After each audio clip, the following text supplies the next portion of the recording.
My beautiful, cheesiest and loyalist family. Heavenly Father, I lift up my Mr. Peter Stories family to you. Shower them with endless love, unshakable peace and overflowing joy. Heal their hearts, strengthen their souls, and bless their dreams. May every burden be lifted, every tear be replaced with laughter, and every moment be filled with love. Keep them safe, guide their paths, and let them always feel the warmth of this beautiful family. Amen. My beautiful family, how was the last story? Did it touch your heart? And to my new family members, welcome home. You are now part of something special, a family built on love and emotions. Do you tell your friends and family that I have a new family? That Mr. Peter Stories is growing with the most beautiful souls? Let them know, because love is meant to be shared. Are you happy with my work? Tell me, because your happiness is what keeps me going. Now, let's begin. A breathtaking story awaits, one filled with love, passion, and emotions that will touch your soul. Stay with me, my family, because this journey is only getting more beautiful. The pristine Alaskan winter of 1995 painted Sitka in shades of white and silver, transforming the small coastal town into a wonderland that seemed to exist in a snow globe of its own making. Against this backdrop of nature's purity, a story began to unfold. One that would challenge conventions, defy expectations, and prove that love, in its most innocent form, knows no boundaries. 7-year-old Edmund Moses stood at his bedroom window, watching snowflakes dance in the early morning light. His glacier blue eyes, inherited from generations of Norwegian ancestors, reflected the crystalline world outside. The Moses family had lived in Sitka for 3 generations, their history intertwined with the fishing industry that was the lifeblood of the community. Edmund's platinum blonde hair, almost white in certain lights, made him look like a child of winter itself. That morning marked the arrival of the Rosa family to their street, an event that would irreversibly change the course of young Edmund's life. Through the frost-kissed window, he watched a moving truck navigate the narrow street, followed by a modest sedan. His breath created small clouds on the glass as he pressed closer, curiosity getting the better of him. From the sedan emerged a girl his age, wrapped in a bright red coat that stood out against the monochromatic landscape like a cardinal in snow. McKenna Rosa's first step onto Alaskan soil was tentative, her dark eyes wide with wonder at the unfamiliar terrain. She had never seen snow before, having moved from sun-drenched Kenya, where her father had been a prominent professor of marine biology. Now, Dr. Rosa's expertise had brought them halfway across the world to the Sitka Sound Science Center. Edmund watched as McKenna tilted her head back, trying to catch snowflakes on her tongue. Her laughter, clear and bright, carried through the crisp morning air, making him smile without knowing why. Her ebony skin seemed to glow with an inner warmth that defied the frigid temperature, and her tight coils of black hair were partially contained by a handmade knit cap that her grandmother had made for the journey.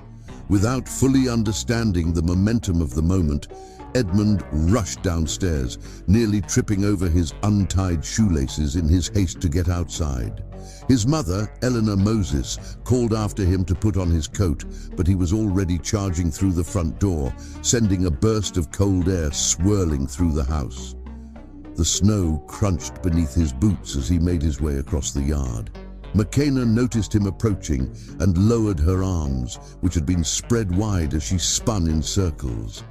They stood there for a moment, 2 children from vastly different worlds, measuring each other with the direct curiosity that only the young possess. "I'm Edmund," he said, his breath creating little clouds between them. "You've never seen snow before, have you?" McKenna shook her head, her smile revealing a small gap between her front teeth that would become one of her most endearing features. "I'm McKenna. And no, it's like the sky is falling, but beautiful. Want to build a snowman? Edmund asked, already bending down to gather snow in his mittened hands. "I'm an expert. I can teach you." And just like that, a friendship was born, as pure and natural as the snow that surrounded them. For the next several hours, they rolled increasingly larger snowballs across the yard, their laughter echoing off the Victorian-style houses that lined their street. Edmund showed Makina how to pack the snow just right, while she suggested using her new scarf as the snowman's accessory. Their parents watched from their respective porches, sharing knowing looks as their children bridged cultural divides with the ease that only innocence allows. Mrs. Rosa brought out hot chocolate in thermal mugs, steam rising into the cold air as the children took breaks from their creation to warm their hands and share stories. Edmund told Makina about the best sledding hills in town, the places where seals could be spotted lounging on rocks, and the northern lights that painted the sky in winter. Makina shared tales of elephants walking past her old home, the sound of rainfall on tin roofs, and markets filled with colors and spices Edmund couldn't even imagine. As the short winter day began to fade, their snowman stood proud in the yard, slightly lopsided but perfect in their eyes. They had given him Edmund's spare mittens and Makina's scarf, creating a symbol of their combined efforts that would last until the next warm day. "We should give him a name," Makina suggested, adjusting the carrot nose for the 10th time. "How about Zawadi?" Edmund struggled slightly with the pronunciation. "You said that means gift in Swahili, right?" Makina's face lit up at his remembrance of the word she had taught him earlier. "Zawadi the snowman," she declared, doing a small curtsy to their creation. As the streetlights began to flicker on, casting long shadows across the snow, Edmund felt a sudden urgency to cement this newfound friendship. From his pocket, he pulled out a small wooden heart, a project he had been working on in his father's workshop. It wasn't perfect, the edges were rough, and the shape was slightly asymmetrical, but he had carved it himself. "Here," he said, pressing it into Makina's gloved hand. "My dad says that when you give someone your heart, it means you'll be friends forever." Makina studied the heart with serious consideration before reaching into her coat pocket and pulling out a small carved wooden elephant, its trunk raised in greeting. "In Kenya, we believe elephants bring good luck and wisdom. I brought it from home, but I want you to have it." They exchanged their treasures as their mothers called them in for dinner, neither knowing that these small tokens would become tangible reminders of this day for years to come. As they parted ways, Edmund turned back one last time. "See you tomorrow?" he asked, hope making his voice rise slightly. "Tomorrow and every day," Makina replied with the certainty that only a child can possess. That night, as Edmund lay in bed listening to the wind whistle through the spruce trees outside his window, he held the wooden elephant and made a silent promise to himself. One day, when they were grown up, he would marry Makina Rosa. It didn't matter that some of the adults in town might stare or that his older brother might tease him. In his heart, with the pure conviction of childhood, he knew she was special. Across the street, Makina placed the wooden heart on her new windowsill, where the moonlight made the grain of the wood glow softly. She thought about how different Sitka was from her home in Kenya, how the cold air burned her lungs when she breathed deeply, and how she had been afraid she would never find a friend here. But then there was Edmund, with his kind eyes and ready smile, making her feel like she belonged. The next morning established a pattern that would continue for years to come. Edmund waited at the corner of Baranoff Street, bouncing on his toes to stay warm, until he saw Makina emerge from her house. Together they walked to Sitka Elementary School, their boot prints leaving parallel tracks in the fresh snow. Days turned into weeks, and weeks into months. Spring arrived, melting their snowman but strengthening their friendship. They learned each other's languages. Edmund practicing Swahili phrases, while Makena picked up Norwegian words from Edmund's grandmother. They shared lunches, trading Edmund's smoked salmon sandwiches for Makena's chapati and bean stew. Their friendship became a topic of conversation in the small town, but not always in the way their parents hoped. Some adults would whisper when they saw them playing together, their words carrying undertones of prejudice that the children were still too young to fully understand. But Edmund and Makena remained blissfully unaware, their bond growing stronger with each passing day. One particularly memorable afternoon, as they sat on the swings at recess, Edmund noticed Makena was quieter than usual. A group of older girls had been whispering and pointing earlier, and although Makena had pretended not to notice, Edmund could tell it bothered her. "Want to know a secret?" he asked, pumping his legs to swing higher. Makena looked up, curiosity replacing the sadness in her eyes. "What kind of secret?" "When I grow up," Edmund declared, his voice carrying over the playground noise, "I'm going to marry you. Then we'll always be together, and nobody can say anything about it."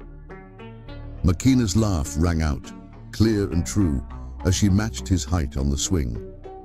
"Promise?" "Promise," Edmund replied solemnly, extending his pinky finger toward her on the next pass. They linked pinkies awkwardly between the swings, nearly falling off in the process, but the promise was made. It became their secret, something precious they held between them as they continued to navigate the complexities of growing up in a world that didn't always understand their friendship. That summer, Edmund taught Makena how to fish off the dock, while she taught him traditional Kenyan games that could be played with stones and string. They built elaborate sandcastles on the beach, decorated them with seashells, and pretended they were king and queen of their own kingdom, where everyone was welcome, regardless of how they looked. As the years passed, their childhood promise remained tucked away in their hearts, as precious as the wooden tokens they had exchanged on that first snowy day.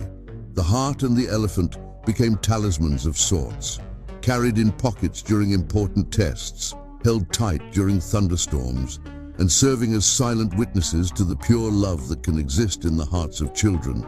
Their elementary school teachers would often find them sitting together during lunch, heads bent close as they shared stories or helped each other with homework. Edmund excelled at mathematics and science, while Makena's gift for language and music made her a natural leader in their school's arts programs. By the time they reached their 10th birthday, their celebrations held jointly in the Moses' backyard with both families in attendance, their friendship had become something of a legend among their classmates. The other children had learned early on that teasing either Edmund or Makena meant dealing with both of them, and gradually the whispers and stares had faded into acceptance. That birthday party was when Edmund publicly renewed his promise, standing on a chair with a piece of cake in his hand and declaring to everyone present that one day he would marry Makena Rosa. The adults chuckled indulgently, seeing it as childhood fancy, but Makena's father noticed the serious look in Edmund's eyes and wondered if perhaps this young boy's heart knew something they didn't. As the chapter of their childhood began to draw to a close, with adolescence waiting just around the corner, Edmund and Makena's friendship continued to defy expectations and break down barriers in their small Alaskan town.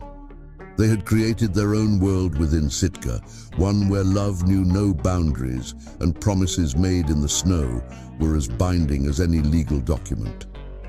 Their story began with two children, a snowman, and exchanged wooden tokens, but it would grow into something far more significant, a testament to the power of pure hearts and unwavering friendship.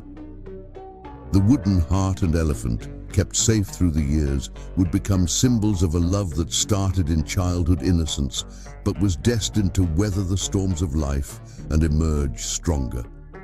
As this chapter of their lives drew to a close, neither Edmund nor Makena could have predicted the challenges that lay ahead, the separations and reunions, the heartbreak and healing. But in these precious early days, their love was as pure as the Alaskan snow that had witnessed their first meeting, untouched by the complexities of adulthood and strong in its simple certainty. The foundation laid in these childhood years would prove strong enough to withstand the tests of time, distance, and society's expectations. Their story had begun with a snowman named Zawadi, but it was far from over. In fact, it was just beginning. Chapter 2. Blossoming Love. The transition from childhood friendship to teenage romance happened as naturally as the changing of Sitka's seasons. At 15, Edmund and Makeena's relationship began to shift, like the tide pulling back to reveal something deeper beneath the surface. The wooden heart and elephant they had exchanged years ago now resided in special boxes on their respective bedside tables, tangible reminders of promises made in childhood innocence. Sitka High School's halls buzzed with the energy of 300 students, but for Edmund and Makeena, the crowded corridors might as well have been empty. Every morning, they met at their lockers, which through luck or divine intervention had been assigned just 3 apart. Edmund, now towering at 6 feet with his winter white hair usually tousled from hockey practice, would lean against the metal doors, waiting for Makeena to arrive.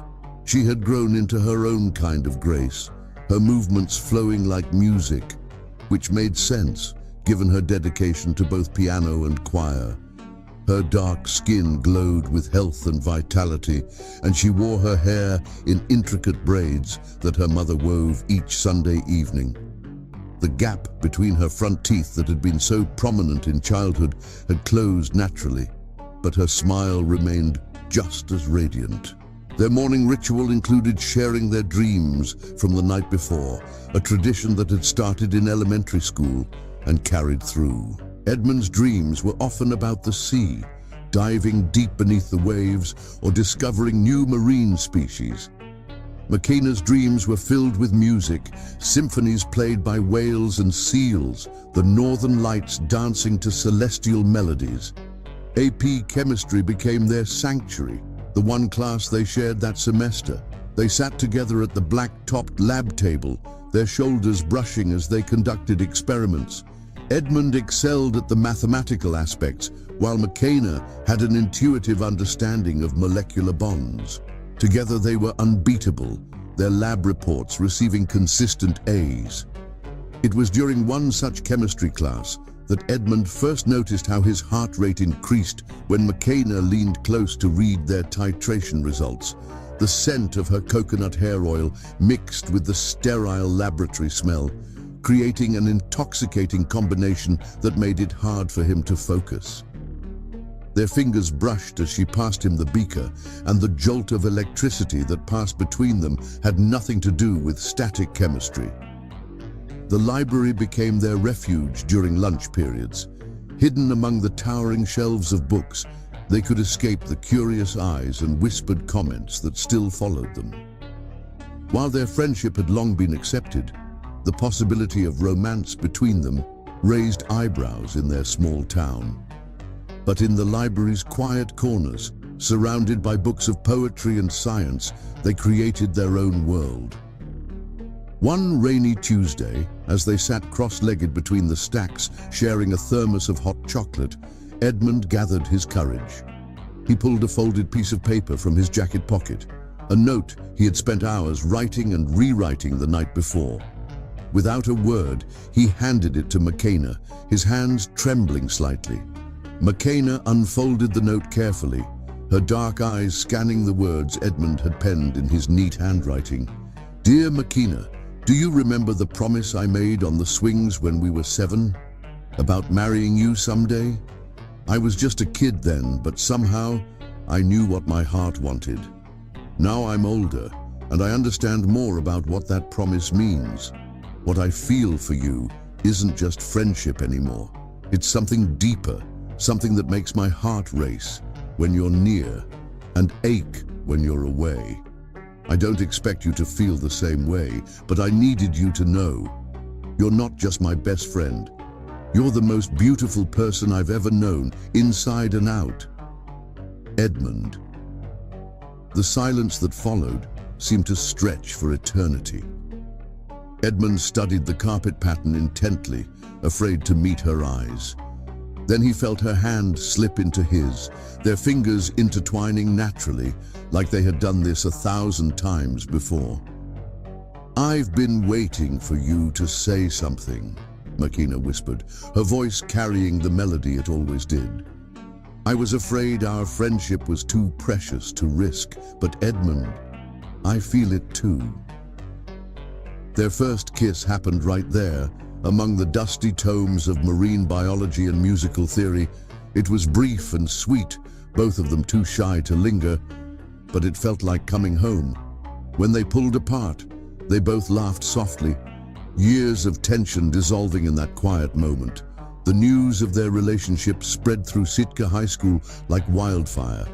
Some students were surprised it hadn't happened sooner, while others muttered disapproving comments behind their backs. But Edmund and Makina had years of practice at ignoring negativity, their bond strengthened by every obstacle they had overcome together. Edmund's position as the star center on the hockey team and Makina's role as lead soprano in the school choir made them an unlikely power couple. They supported each other's passions unconditionally. Makina never missed a home game, her voice rising above the crowd as she cheered Edmund on, while Edmund sat in the front row of every choir performance, beaming with pride as Makina's voice soared through the chapel. Their different interests only served to enrich their relationship. After hockey practice, Edmund would join Makina in the music room, doing his homework while she practiced piano. The sound of scales and arpeggios became the soundtrack to his biology readings.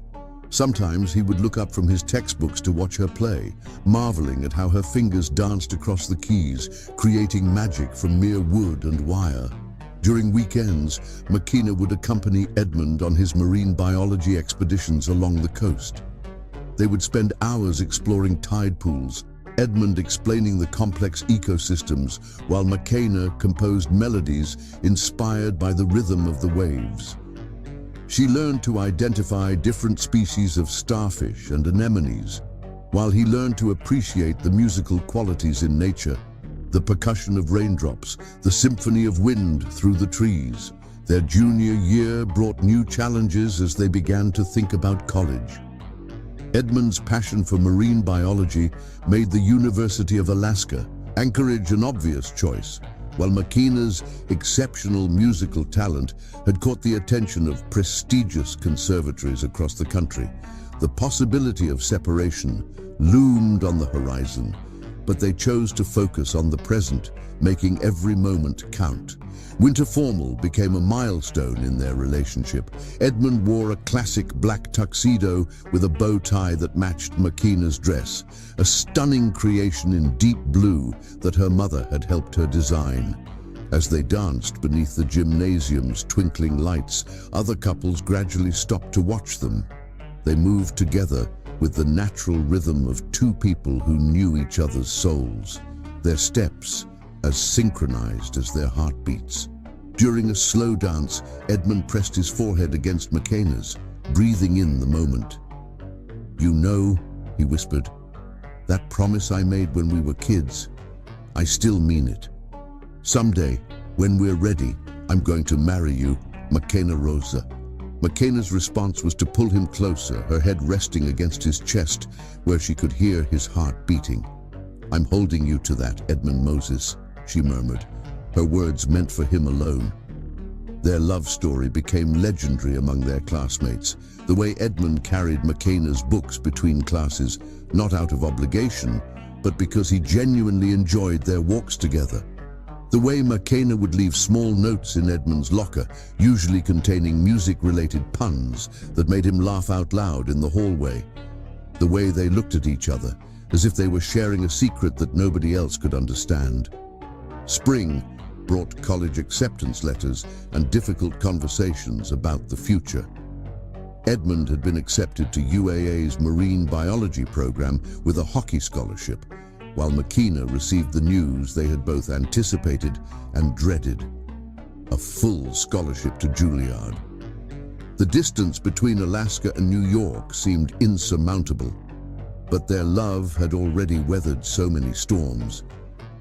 On a clear evening in May, they sat on the hood of Edmund's car at their favorite overlook spot, watching the sun paint the harbor in shades of gold and pink. Makina held her Juilliard acceptance letter in one hand, while her other hand was firmly clasped in Edmund's. 4 years isn't so long, Edmund said, trying to convince himself as much as her. And there's video chat and holidays and summers. And we have this, Makina added, touching the wooden heart she now wore on a chain around her neck. Edmund smiled, feeling the elephant carving in his pocket. Their childhood tokens had become symbols of their enduring connection.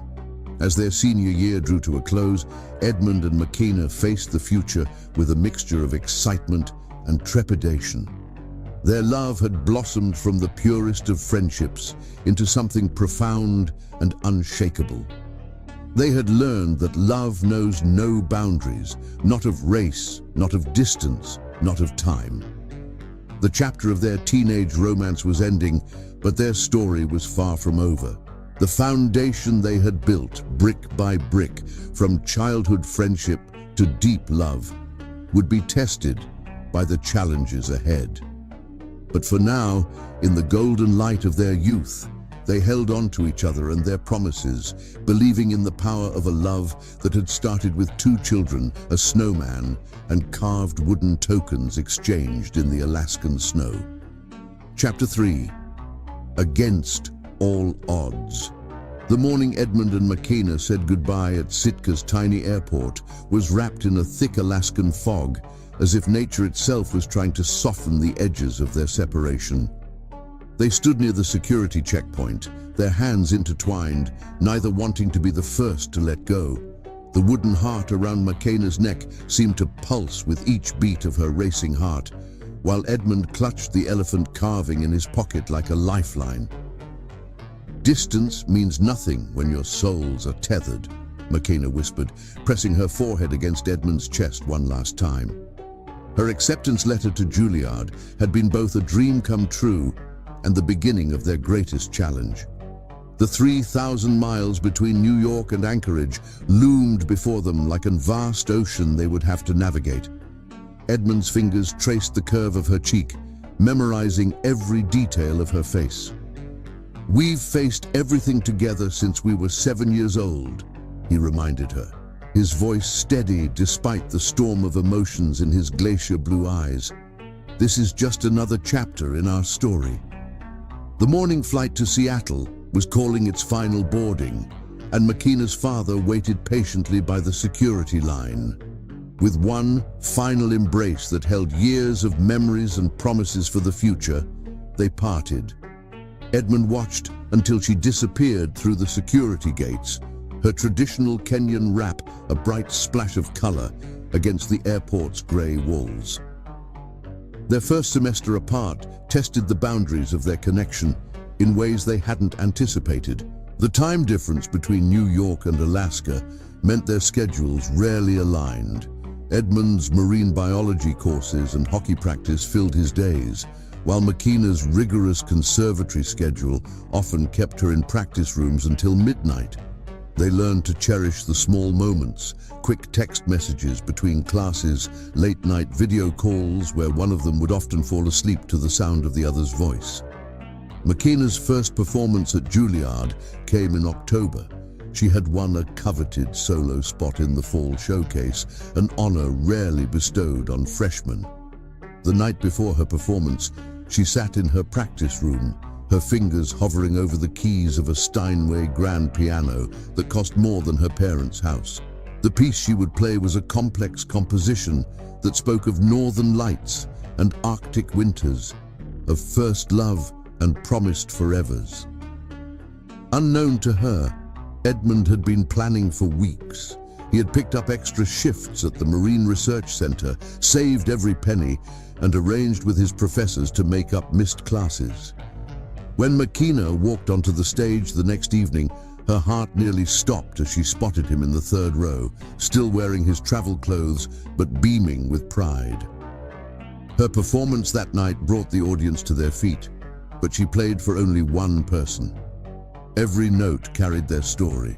The snowman they built on their first day, the secret kisses in the library, the promises whispered under aurora-painted skies. When she took her final bow, tears glistened in her eyes as she found Edmund's gaze in the crowd. They spent precious hours together in New York, walking through Central Park, as Edmund marveled at the city's energy and Makena showed him her new world. He told her about his research project on whale migration patterns, while she described the way music theory was opening new ways of understanding harmony and composition. Their different paths were broadening their horizons, but their hearts remained anchored to each other. The hardest moments came during holidays when they couldn't be together.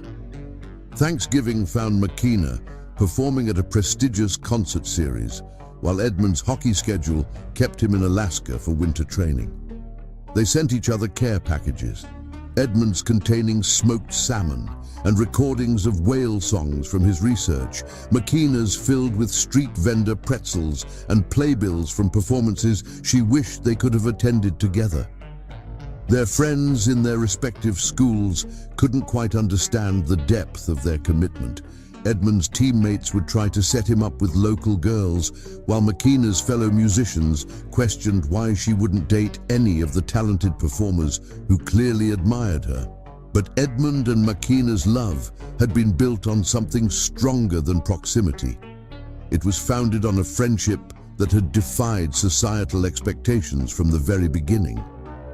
During spring break of their freshman year, they reunited in Sitka. The familiar streets held new meaning as they retraced the steps of their shared history.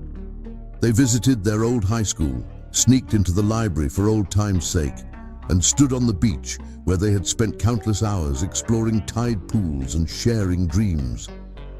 One evening, as they sat on their favorite overlook point, watching the sunset paint the harbor in familiar golds and purples, Makena played a piece she had composed for Edmund. Her portable keyboard couldn't match the grand pianos at Juilliard, but the melody carried all the longing, hope, and love that filled their separation. Edmund listened with closed eyes, hearing in the music everything they couldn't always find words to express. "I'm composing our story," she explained, her fingers still dancing over the keys.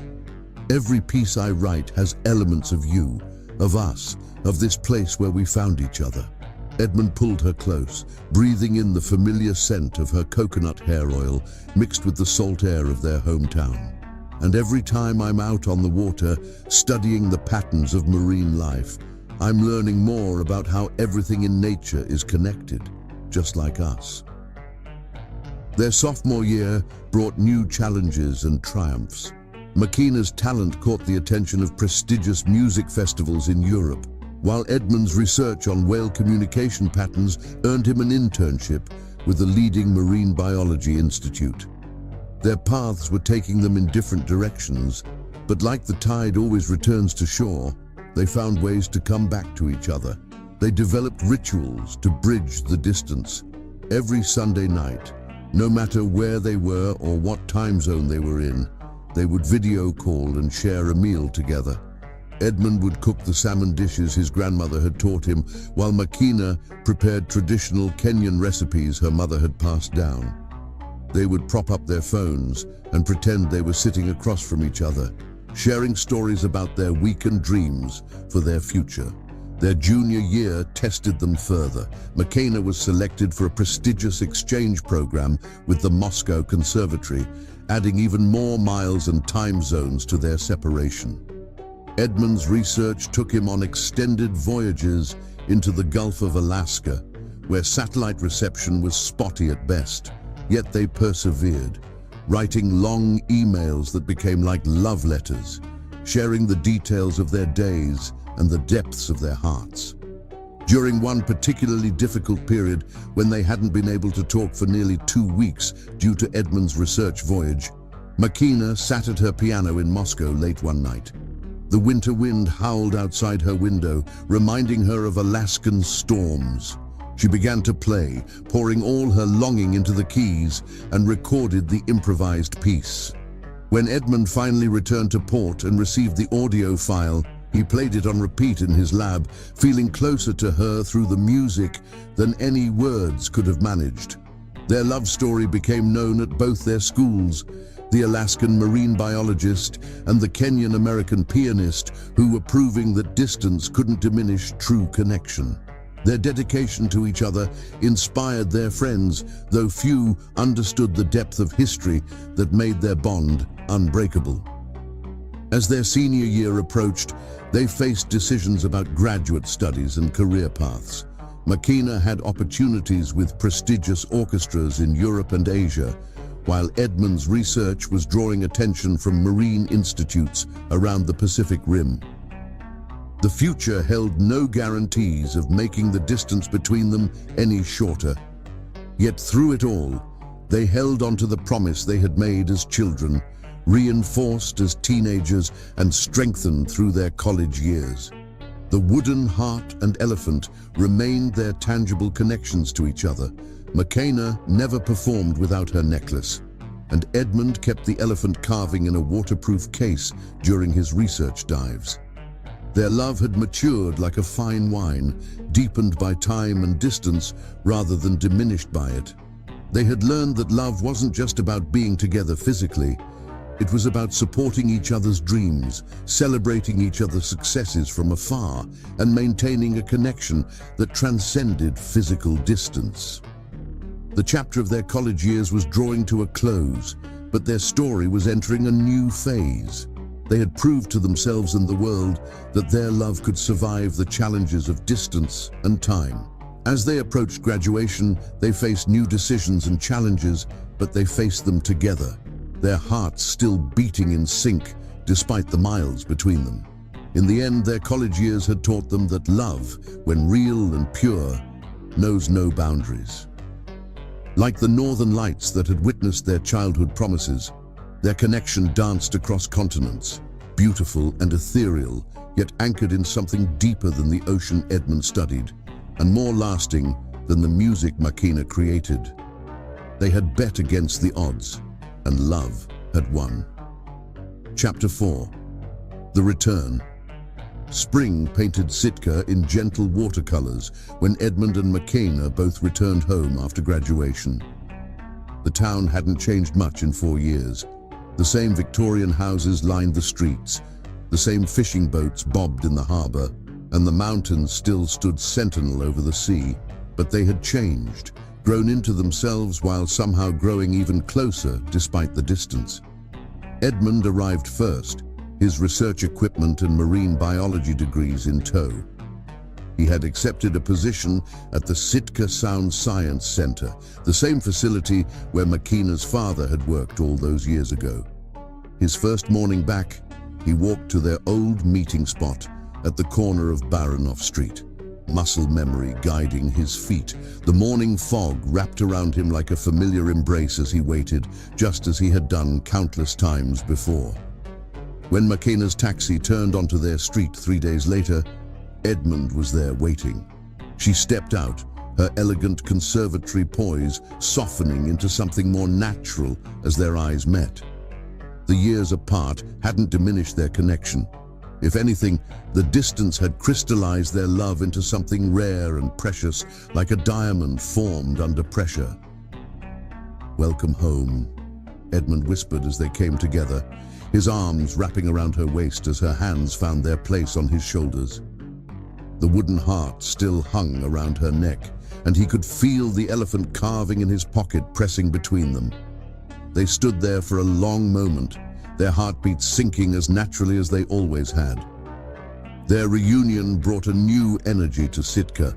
The town had followed their story over the years. The local boy who studied whale songs, and the pianist who had performed in concert halls around the world. Their love story had become something of a legend, proof that sometimes childhood promises could weather any storm. Makena had brought her music back with her, accepting a position as the music director at their old high school, while also teaching private piano lessons. Her students quickly discovered that her teaching style incorporated stories of marine life and nature, inspired by her years of loving a marine biologist.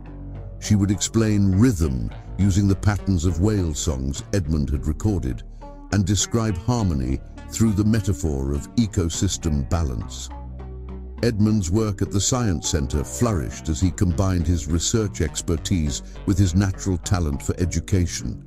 He led tours for school groups, his enthusiasm infectious as he shared the wonders of marine life with wide-eyed children. Sometimes Makena would join these tours, and together they would demonstrate the connection between science and music, showing how whale songs could be translated into musical notation. Their shared apartment overlooked the harbor, small but filled with the things that made it uniquely theirs. Edmund's marine specimens carefully displayed alongside Makena's musical scores, photographs of their time apart mingled with childhood memories. The walls held their story. Playbills from Makena's performances around the world, scientific papers Edmund had published, and at the center, a framed photograph of their first snowman, Zawadi. One evening, as they sat on their small balcony watching the sun paint the water in shades of gold and purple, Edmund reached for Makena's hand. The ring he had carried in his pocket for weeks felt warm against his palm, a band of white gold set with tiny diamonds that reminded him of stars reflecting on the ocean. "Do you remember the promise I made when we were 7? He asked, his voice steady despite his racing heart.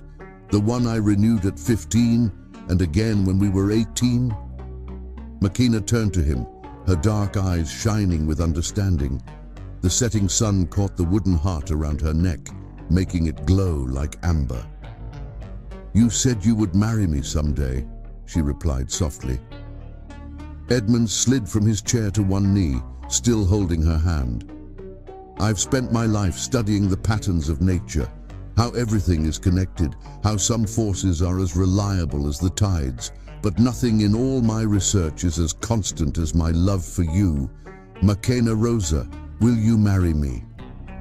Her yes was barely a whisper, but it carried all the power of a symphony. As he slipped the ring onto her finger, she pulled him close for a kiss that tasted of happy tears and fulfilled promises. Their engagement announcement spread through Sitka like wildfire, bringing joy to those who had watched their love story unfold from the beginning. Their families came together to plan a wedding that would honor both their cultures, a celebration of not just their love, but the bridging of worlds that their relationship had always represented. The wedding preparations became a town-wide affair. Edmund's mother worked with Makena's to blend Norwegian and Kenyan traditions. The local fishermen offered their best catches for the feast, while Makena's students planned a special musical performance. Even the weather seemed to cooperate, with the forecast promising clear skies and a chance of aurora borealis, nature's own wedding lights.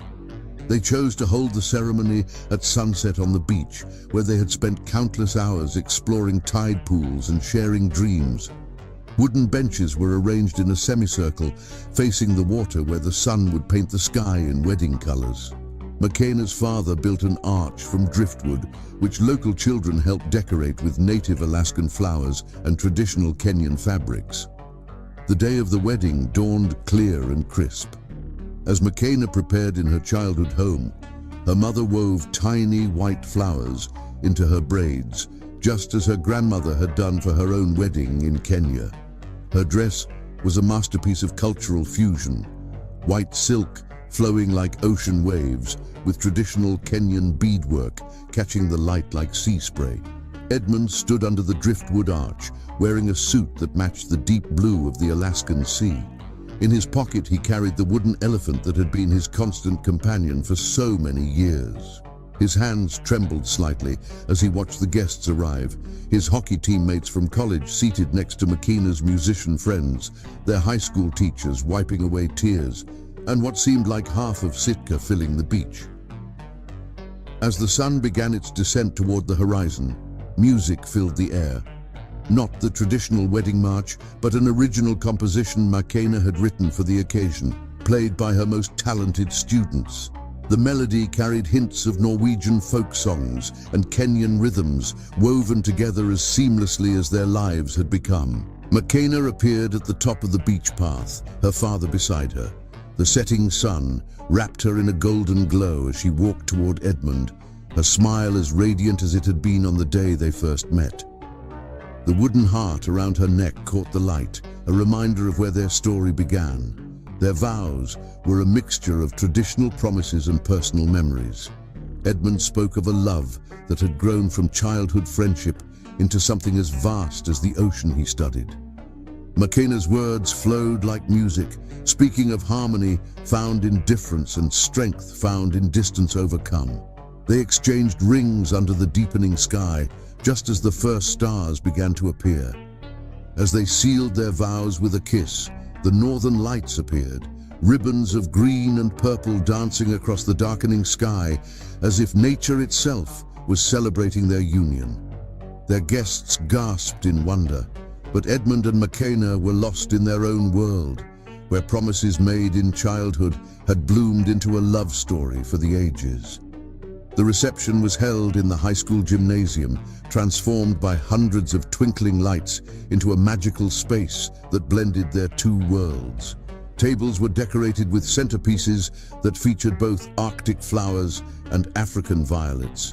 The feast included Norwegian salmon alongside Kenyan dishes Makena's mother had spent days preparing. Music and laughter filled the air as their two families came together in celebration. Edmund's grandmother taught Makena's younger cousins traditional Norwegian dances, while Makena's uncles shared stories of her childhood in Kenya. Cultural differences melted away in the warmth of shared joy and mutual respect. Their first dance was to a piece Makena had composed, performed live by her musician friends from Juilliard, who had flown in for the wedding. The melody spoke of their journey, the sweet notes of childhood friendship, the deep chords of separation overcome, and the soaring harmony of love, triumphant. As they moved across the dance floor, Edmund held Makena close, remembering their first dance at the winter formal years ago. "Do you remember what you said to me that night?" he asked softly. "About holding me to my promise." Makena laughed, the sound as musical as ever. "And you kept it, just like you've kept every promise you've ever made to me." The celebration continued late into the night, but eventually Edmund and Makena slipped away to their special overlook point. They sat in comfortable silence, watching the aurora borealis paint the sky in celebration colors, their hands intertwined and their hearts beating in perfect synchronization. This chapter of their story had reached its beautiful conclusion, but it was really just the beginning. Their love, born in childhood innocence and tested by time and distance, had emerged stronger and deeper. Like the tide pools they had explored as children, their relationship contained endless depths to discover, endless wonders to share. As they drove away from their reception, tin cans rattling behind their car and "just married" written on the windows, they carried with them not just the symbols of their past, the wooden heart and elephant, but the promise of their future. Their story had proved that love, when pure and true, could bridge any distance and overcome any obstacle. The town of Sitka had witnessed their love story from its very beginning. From two children building a snowman to two adults pledging their lives to each other. And as they began their new life together, they knew that, like the mountains standing guard over their hometown, their love would remain constant and true, a beacon of hope for all who witnessed it. Chapter 5. Early Marriage Bliss. The first year of Edmund and Makena's marriage unfolded like a symphony, each day adding new notes to their harmony. Their small cottage overlooking Sitka Sound became a sanctuary where their two worlds continued to blend and grow. The morning light would stream through the windows, catching the crystal prisms Makena had hung, a wedding gift from her students, sending rainbows dancing across the walls as Edmund prepared their morning coffee. Their daily routines took on a comfortable rhythm. Edmund would wake early, drawn by the call of the sea and his research at the Science Center. Before leaving, he would place a fresh cup of coffee on the piano, where he knew Makina would find it when she woke to practice.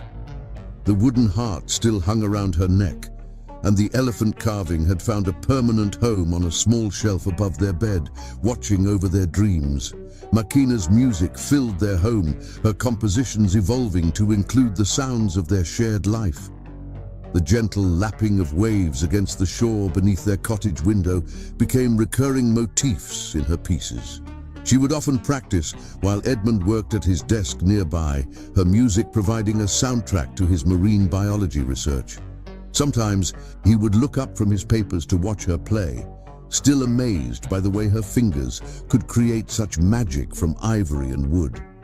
Their cottage slowly transformed into a reflection of their united lives.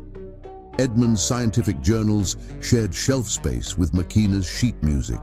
Her Kenyan tapestries hung alongside his Norwegian family photos. The walls of their living room displayed both her concert programs and his published research papers. A large aquarium housed specimens from Edmund's research, its gentle bubbling providing a bass note to Makina's piano melodies. Their professional lives flourished in tandem. Edmund's work on whale communication patterns gained recognition in the scientific community, leading to speaking engagements at marine biology conferences. Makina's reputation as a music teacher grew, with students traveling from neighboring towns for her lessons. She had a gift for connecting with young musicians, using Edmund's marine biology knowledge to help them understand rhythm and harmony through nature's patterns. One stormy evening, as rain pelted their windows and wind howled through the spruce trees, they sat together on their worn leather couch, sharing stories from their day. Edmund had discovered a new pattern in the songs of humpback whales, while Makina had helped a struggling student finally master a difficult piece by comparing the music's flow to ocean currents. "It's amazing," Edmund mused, his arm wrapped around Makina's shoulders, "how everything in our lives seems to weave together. Your music, my science. They're just different languages describing the same beautiful world." Makina leaned into him, her fingers absently playing piano notes on his knee. "Remember when we were kids, and you used to tell me about the tide pools while I hummed songs about the creatures we found? We were already learning each other's languages back then." Their weekends became adventures of discovery. They would pack picnic lunches and explore the coastline, Edmund sharing his knowledge of marine ecosystems, while Makina composed melodies inspired by their findings. She would bring her portable keyboard to the beach, creating music that captured the rhythm of waves and the calls of seabirds, while Edmund documented the behavior of intertidal creatures. Their different cultural backgrounds continued to enrich their marriage. Sunday dinners became a celebration of their heritage, with Edmund learning to cook traditional Kenyan dishes while teaching Makina his grandmother's Norwegian recipes. Their kitchen filled with the aromas of cardamom and curry, salmon and sukuma wiki, their meals becoming a tangible representation of their united lives. During the long Alaskan summer days, they would sit on their small balcony until midnight, watching the sun paint the sky in endless twilight. Edmund would share his dreams of establishing a marine research foundation, while Makina spoke of creating a music program that would bring classical training to underprivileged children. They supported each other's ambitions unconditionally, each success shared, each challenge faced together. Their love became a beacon in Sitka, inspiring others with its depth and authenticity. Local teenagers would sometimes sit on the beach below their cottage, listening to Makina's piano mixing with the sound of waves, while watching Edmund work in his small research boat offshore. Their story had become part of the town's fabric, a modern fairy tale of love transcending boundaries. The changing seasons brought new experiences to share. In autumn, they hosted their first Thanksgiving dinner, combining American tradition with Kenyan harvest celebrations and Norwegian customs.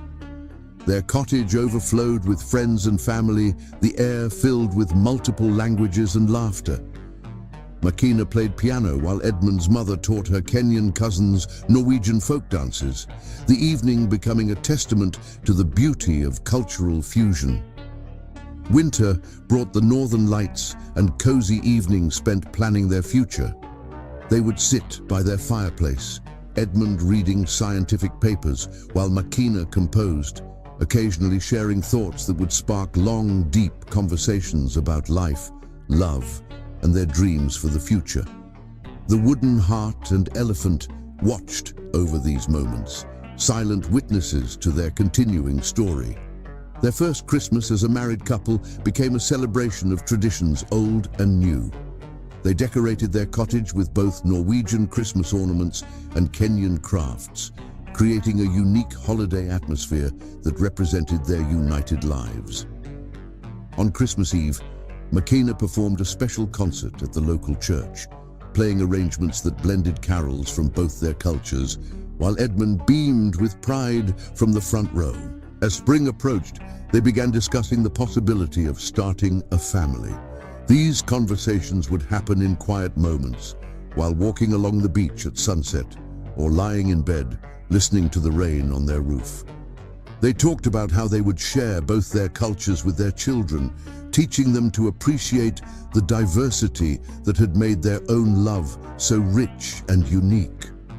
Their first wedding anniversary arrived with the return of spring, marked by a private celebration that echoed their wedding day. Edmund surprised Makina by arranging for her favorite students to perform a piece he had secretly commissioned, a composition that incorporated recordings of whale songs with traditional music from both their cultures. Makina moved him to tears with her gift, a series of compositions inspired by their first year of marriage, each piece telling a story of their shared life. Throughout that first year, they faced challenges with the same unity that had characterized their relationship since childhood. When Edmund's research required longer days at sea, Makina would pack him lunches with encouraging notes hidden inside.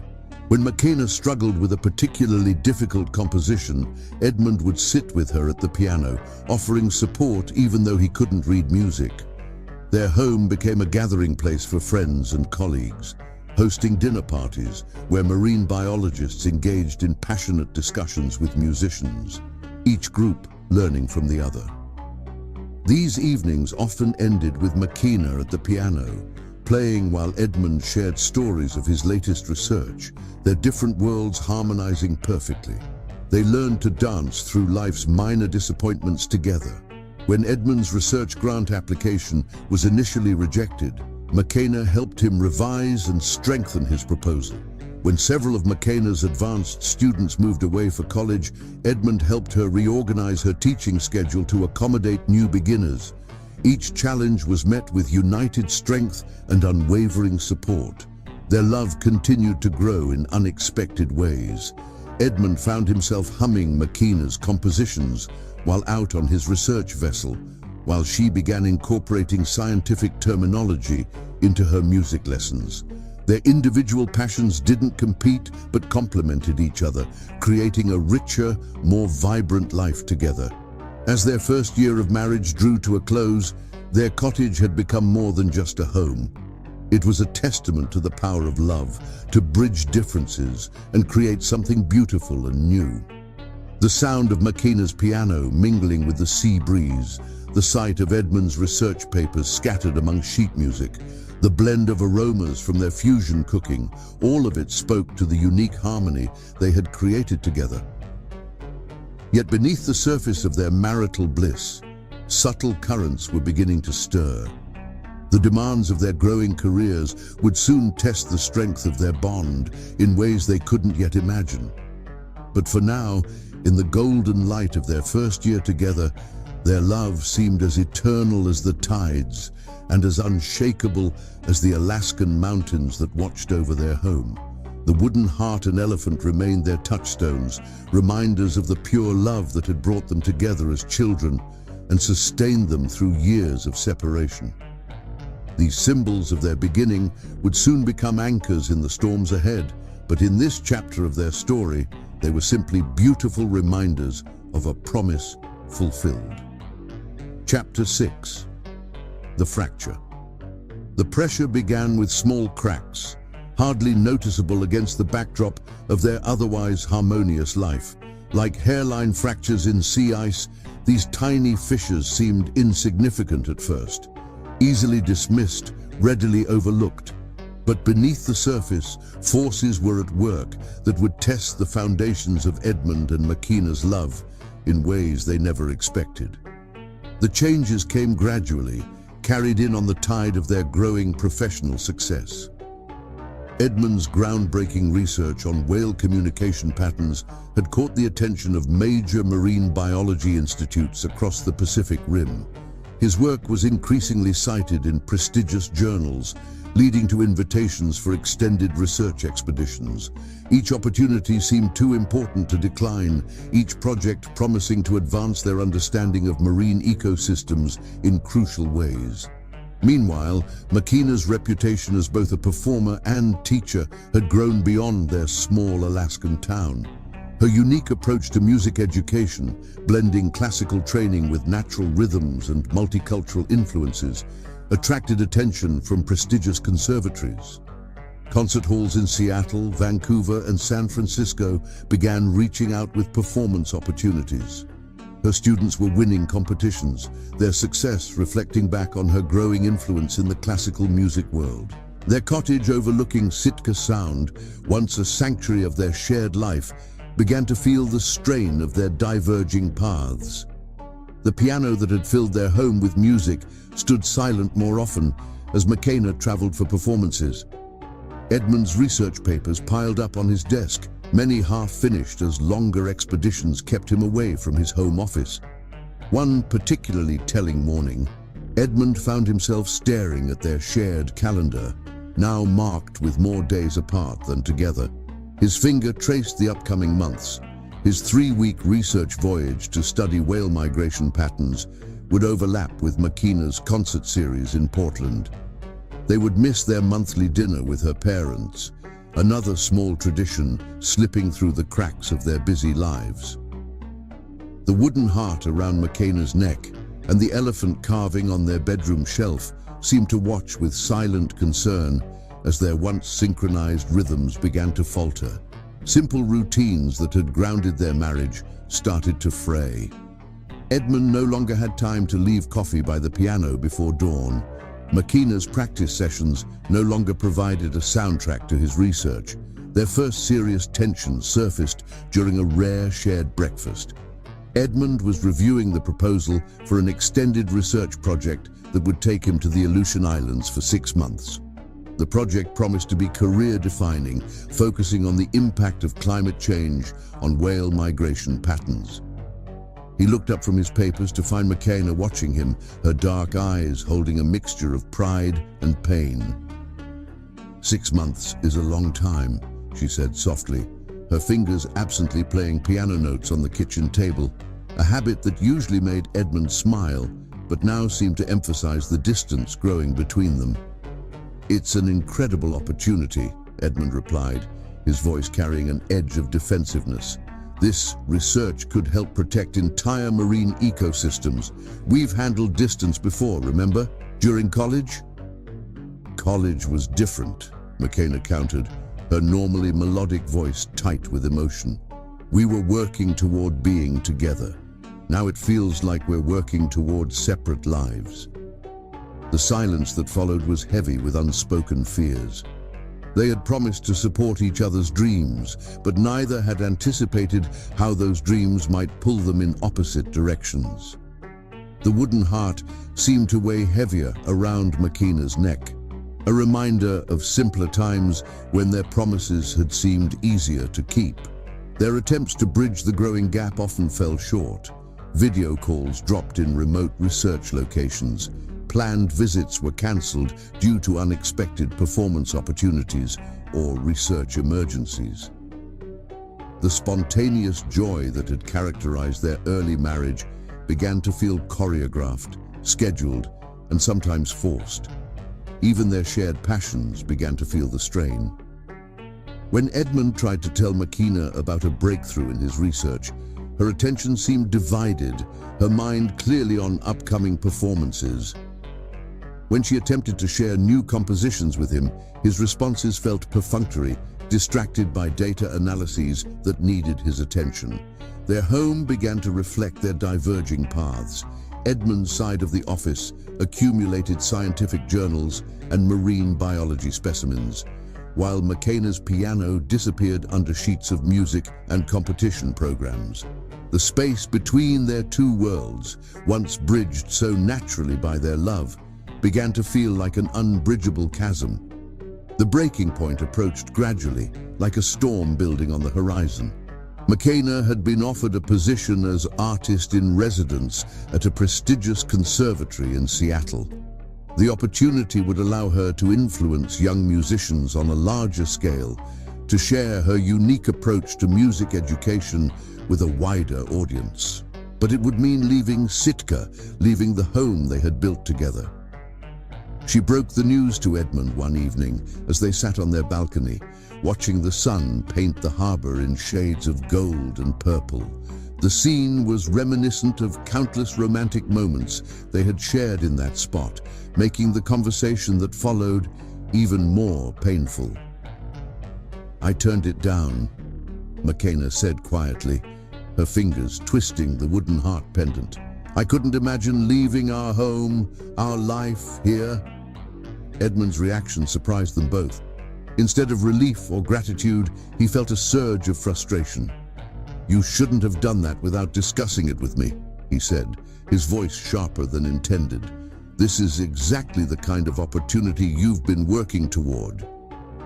"I thought you'd be happy," Makina responded, hurt evident in her tone. "You're the one who's always talking about the importance of our life here, of your research in these waters." "My research isn't tied to Sitka forever," Edmund countered. "The ocean is vast, and there are other research centers. I don't want you sacrificing your dreams for a life that's too small." The words hung between them like frost in the air. Makina stood slowly, her grace now serving to emphasize the distance between them.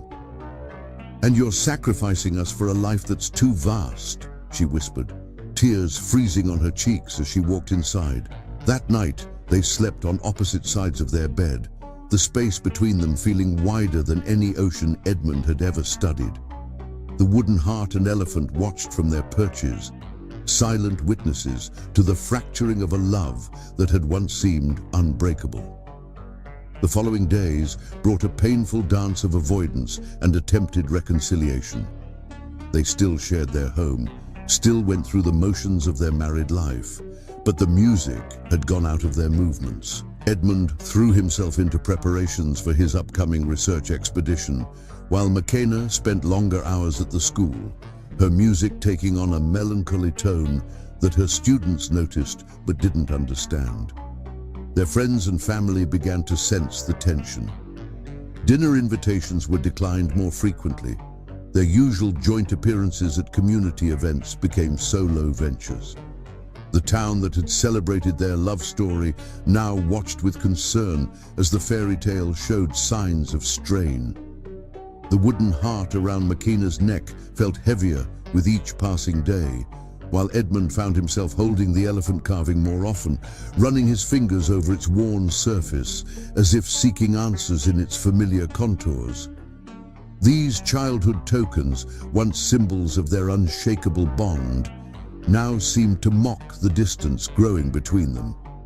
Their last attempt at connection came during a rare shared evening at home. Makina sat at her piano, playing a piece she had composed during their courtship. Edmund stood by the window, watching the northern lights dance across the sky. The melody carried all the love and hope that had defined their relationship, but now it felt like a requiem for what they were losing. "I remember when you used to sit beside me while I practiced," Makina said softly, her fingers still moving over the keys. You'd read your research papers, but you always seemed to be listening. And you used to come out on the research vessel with me, Edmund replied, his voice thick with emotion. You'd bring your keyboard and compose while I collected data. We made it work then. What changed? The question lingered unanswered as the aurora borealis painted the sky outside their window. They had both changed, grown in different directions while trying to hold on to what they had built together. The pressure of their individual dreams had created fissures in their foundation, and neither knew how to repair the damage without sacrificing pieces of themselves. The final crack appeared during a discussion about Edmund's upcoming research expedition. Makina had received another invitation to perform, this time with a prestigious orchestra in New York. The dates overlapped with Edmund's planned return, meaning they would spend another milestone apart. Maybe this is a sign, Makina said quietly, looking at the calendar where their separate commitments filled every available space. Maybe we need to stop pretending we can have it all. Edmund felt the weight of her words like a physical blow. They had promised to support each other's dreams, but somewhere along the way, those dreams had become competitors rather than companions. The life they had built together was crumbling under the pressure of their individual ambitions. That night, as a storm raged outside their cottage, matching the turmoil in their hearts, they faced the reality of their situation. The love that had survived childhood, distance, and societal pressure was now threatening to buckle under the weight of their own success. Makina packed a small bag, the wooden heart still around her neck. Edmund watched from their bedroom doorway, the elephant carving clutched in his hand. Neither spoke of separation or divorce. Those words seemed too final, too harsh for what they were feeling. Instead, they called it a break, a pause, a chance to rediscover themselves individually. As Makina prepared to leave for her New York performance early, planning to stay with friends afterward, she turned to Edmund one last time. The look they shared held years of memories, building snowmen, sharing secret kisses in the library, dancing at their wedding. Their love hadn't died, it had simply been buried under the weight of their separate dreams. Distance means nothing when your souls are tethered, Edmund whispered, echoing words they had spoken so many times before. But this time, the distance they faced wasn't measured in miles but in the space between the people they had become. Makina's response was a soft, sad smile as she touched the wooden heart at her neck. Sometimes love isn't enough, she said quietly. Sometimes it needs space to remember why it began. As she walked out into the Alaskan night, the door closing behind her felt like the final note of a symphony they had composed together. Edmund stood at the window, watching her taxi disappear into the darkness, the elephant carving warm in his palm from being held so tightly. The fracture that had started as tiny cracks had finally split wide open, leaving them both standing on opposite sides of a chasm neither knew how to cross. Their love story, which had seemed destined for a fairy tale ending, now faced its greatest test. The question that remained, hanging in the silence of their separate spaces, was whether the love that had brought them together as children would be strong enough to survive the adults they had become. As the storm continued to rage outside, Edmund placed the elephant carving next to a framed photo of their wedding day. Somewhere in New York, Makina's hand would be touching the wooden heart, both of them holding on to pieces of a love that had once seemed unbreakable. The chapter of their unity had ended, but their story wasn't over. It was simply entering its darkest night before what they hoped would eventually be dawn. Chapter 7. The Breaking Point. October in Sitka brought storms that mirrored the turbulence in Edmund and Makina's hearts. The wind howled through the spruce trees, waves crashed against the shore beneath their cottage, and rain pelted the windows with a fury that matched their unspoken emotions. It was during one such storm that their world finally shattered completely. The day had begun, like many others in recent months, with silence. Edmund sat at his research desk, surrounded by papers detailing his upcoming 6-month expedition to the Aleutian Islands. The project promised to be groundbreaking, combining his expertise in whale communication with cutting-edge climate change research.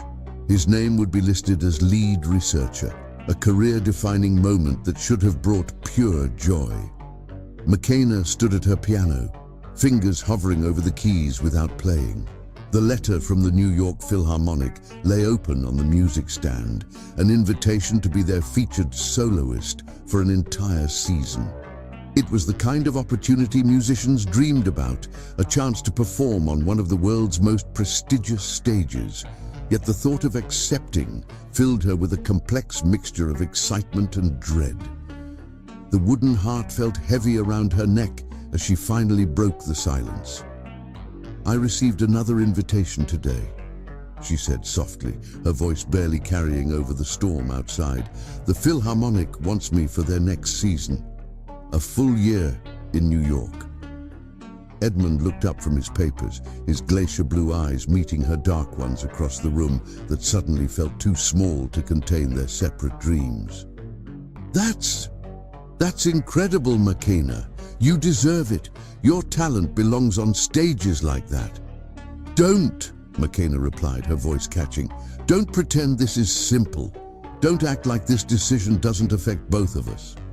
The tension that had been building for months crackled between them like lightning in the Alaskan sky. Edmund stood, running his hand through his platinum hair in frustration. "What do you want me to say? That you should turn it down? Stay here in Sitka while I'm gone for months at a time anyway? I want you to acknowledge that we're falling apart." McKenna's voice rose with emotion, her hands pressing against the piano keys and creating a discordant chord that hung in the air. "Every decision we make takes us further apart, and we're both pretending it's not happening."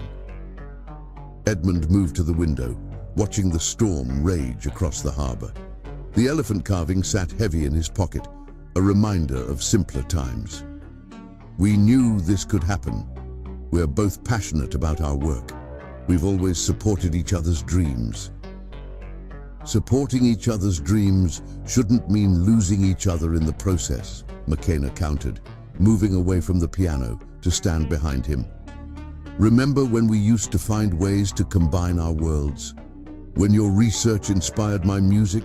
When my rhythms helped you understand whale songs?" "We were younger then," Edmund replied, his voice tight with emotion. "The stakes were lower. Now we're both on the verge of something bigger than ourselves. Your music could touch thousands of lives. My research could help save entire species." McKenna touched the wooden heart at her neck, feeling its familiar contours. "And what about us? What about the life we built here? The promises we made?" The silence that followed was deafening, broken only by the storm outside.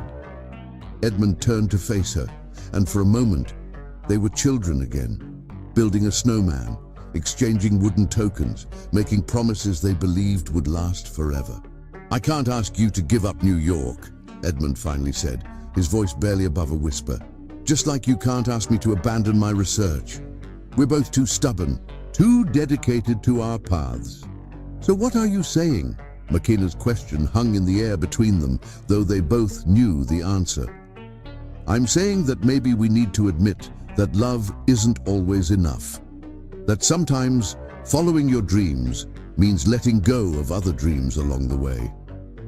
The words fell between them like shards of ice, sharp and cold. McKenna stepped back, her hand clutching the wooden heart as if it could shield her from the pain of this moment. "You're choosing your research over us."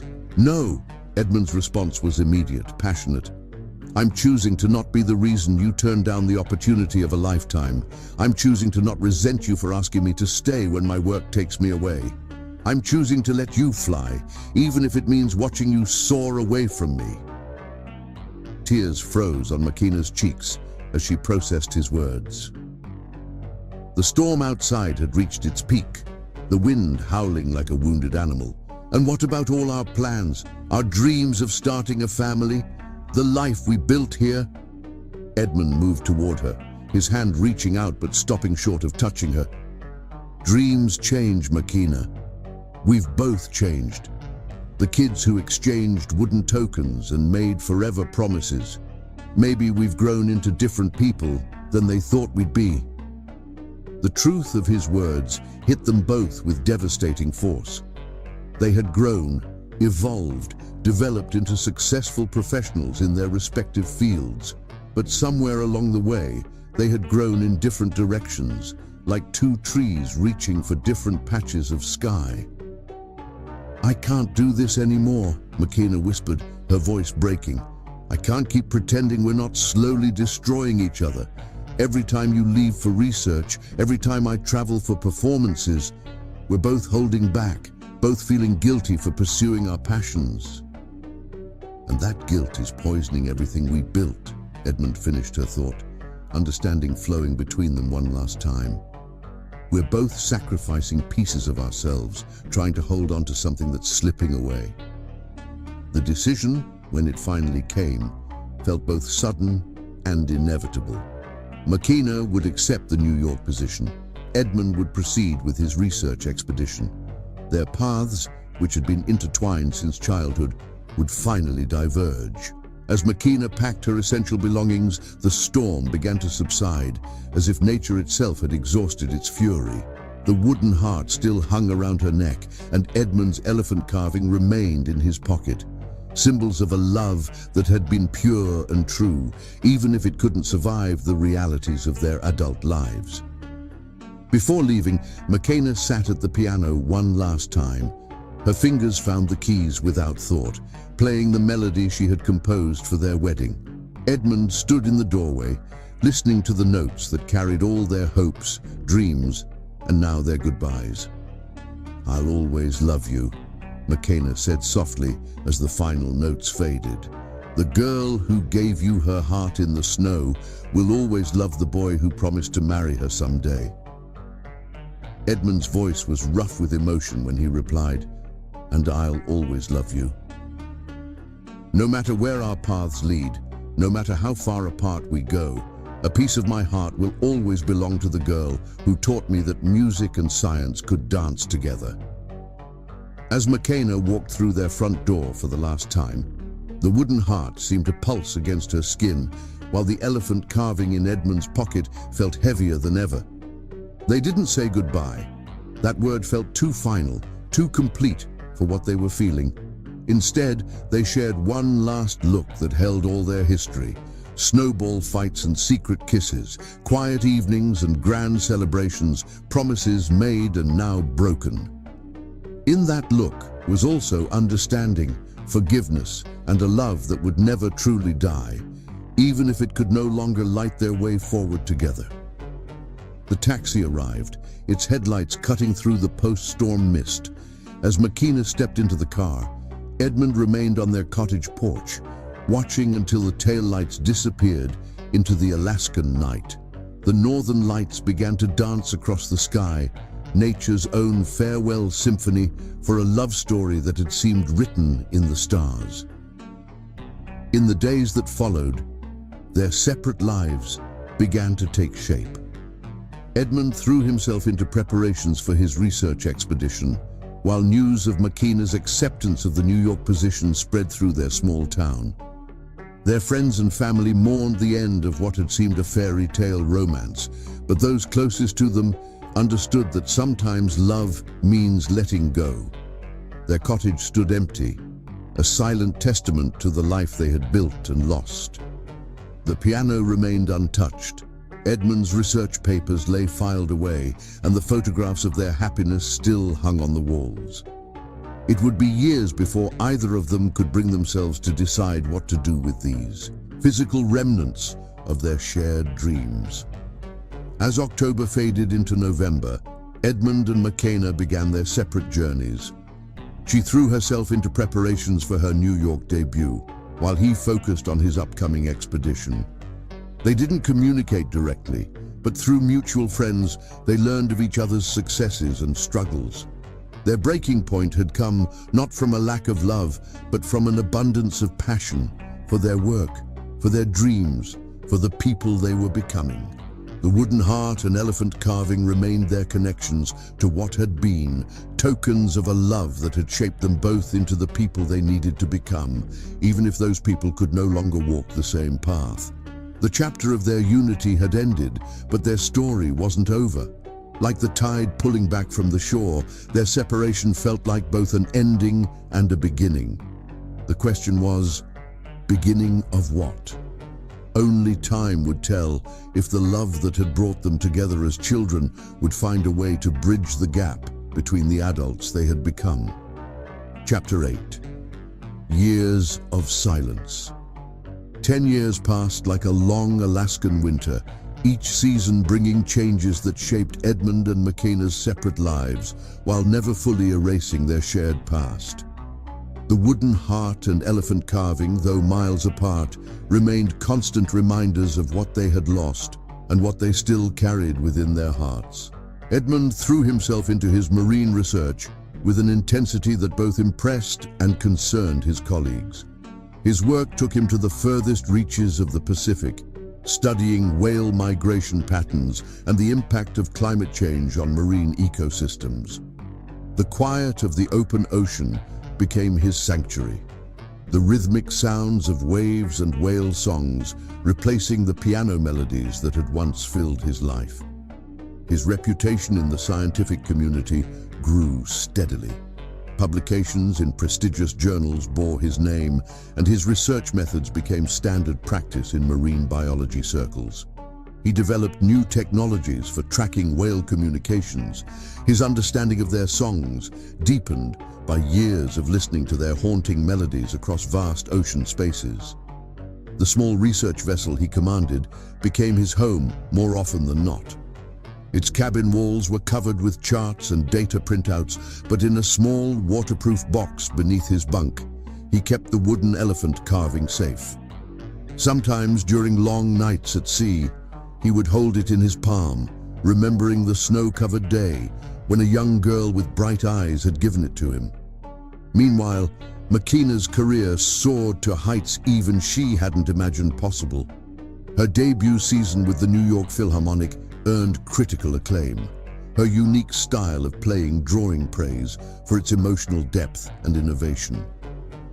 Critics noted how she seemed to weave natural rhythms into classical pieces, though few knew these patterns had their origins in whale songs and ocean waves. The wooden heart never left her neck, becoming something of a trademark. Music journalists speculated about its significance, but Makena kept its story private, touching it like a talisman before each performance. Her compositions began to gain recognition, especially pieces that combined classical structures with elements inspired by nature, though she never explicitly mentioned their connection to her time in Alaska. Their paths never quite crossed, though they moved in ever-widening circles. Edmund would sometimes hear Makena's name on NPR while adjusting his ship's radio, coverage of her latest concert or composition filtering across the airwaves. Makena would occasionally spot Edmund's name in scientific journals left in green rooms before performances, his research making headlines in environmental circles. Life continued to move forward for both of them. Edmund's research base shifted from Sitka to larger facilities in Seattle and Vancouver, though he spent more time at sea than on land. His work became increasingly crucial as climate change accelerated, his data helping to establish protected marine areas across the Pacific. During one particularly significant research voyage, studying the impact of warming waters on whale migration routes, Edmund found himself recording a pod of humpbacks whose songs seemed to carry an unusual melody.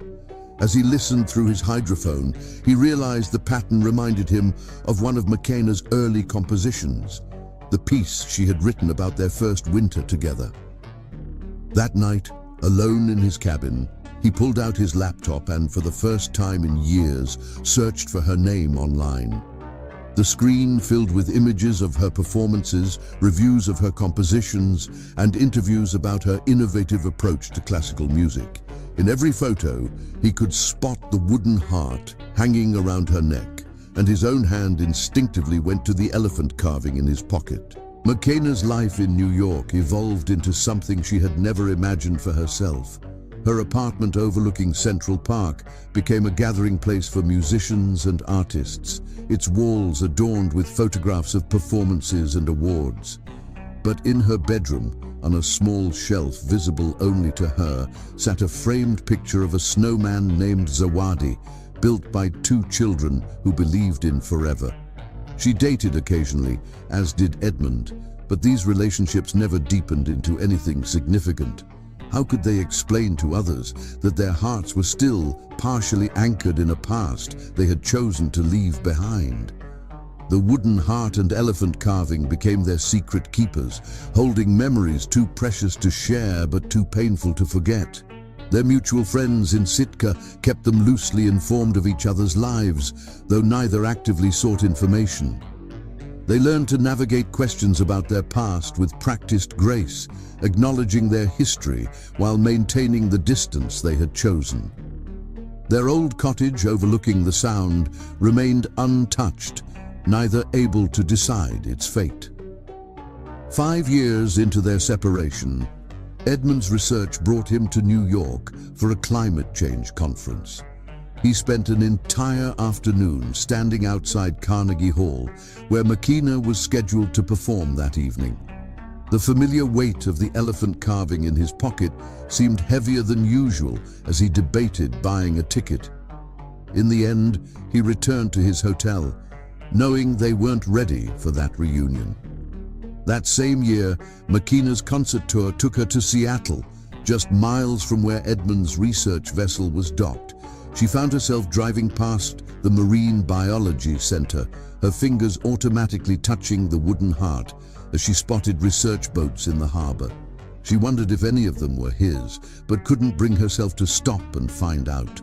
Their professional lives continued to flourish in parallel.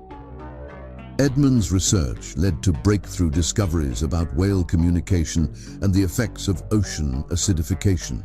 His work influenced international marine protection policies, and his name became synonymous with innovative approaches to marine biology research. Makena's musical career reached new heights as she began composing full symphonies. Her pieces, which critics praise for their unique blend of classical structure and natural rhythms, were performed by orchestras around the world. She established a foundation to bring musical education to underprivileged children, remembering her own journey from Kenya to Alaska to the world's greatest concert halls. 7 years after their separation, their paths nearly crossed at an environmental benefit concert in London. Makena was performing an original composition inspired by ocean conservation, while Edmund was scheduled to speak about his research. They both cancelled at the last minute, each making excuses that didn't quite ring true to those who knew their history. Their old friends in Sitka watched their separate successes with mixed emotions. The town that had witnessed their love story from the beginning kept track of both their achievements, proud of what they had accomplished, but sad at the cost of their separation. Their story became something of a bittersweet legend told to visiting tourists when they asked about the empty cottage overlooking the Sound. 8 years into their silence, Edmund published a groundbreaking paper on whale song patterns that revolutionized the field's understanding of cetacean communication. In the acknowledgements, hidden among thanks to colleagues and research institutions, was a single line: "To MR, who first taught me to hear the music in nature's rhythms." Few readers understood the reference, but somewhere in New York, Makena's fingers touched the wooden heart as she read those words in a copy of National Geographic. That same year, Makena premiered a symphony titled Arctic Dreams with the London Philharmonic. Music critics praised its innovative structure, noting how it seemed to capture the essence of northern wilderness and lost love. In the program notes, she included a dedication for EM, who showed me how science and art could dance together. Edmund's colleagues noticed him holding the elephant carving during the public radio broadcast of the premiere. 9 years passed and their silence became a familiar weight they both carried. Their achievements continued to accumulate. Edmund's research expanding across the Pacific, Makena's music reaching new audiences worldwide. They learned to live with the quiet spaces in their hearts where their shared dreams had once lived. Their separate lives developed rhythms of their own. Edmund's research took him from the Aleutian Islands to the coast of Japan, his understanding of marine ecosystems growing deeper with each expedition. The ocean became his home, its vast spaces echoing the emptiness he carried within. Makena's music evolved to incorporate influences from her travels around the world, but listeners often noted a recurring motif in her compositions, a melody that seemed to capture the sound of waves and whale songs. She never explained its origin, but her hand would often touch the wooden heart when these passages played. Their 10th year of separation brought changes neither expected. Climate change concerns were bringing marine biology into the spotlight, and Edmund's research became increasingly crucial to international conservation efforts. His work caught the attention of major environmental organizations, leading to speaking engagements and conferences. Makena's career reached a new milestone as she was commissioned to compose a piece for a major climate change awareness event in Sitka. The invitation forced her to confront the possibility of returning to the town she had left behind, to the place where her heart had first learned to sing with the rhythms of the sea. As their parallel lives approached the 10-year mark of their separation, forces beyond their control began to draw them back to where their story had begun. The wooden heart and elephant carving, carried faithfully through a decade of silence, seemed to pulse with renewed energy, as if sensing the approaching end of their time apart. The decade of silence had shaped them both, carving new facets into their characters while never quite erasing the imprints they had left on each other's souls.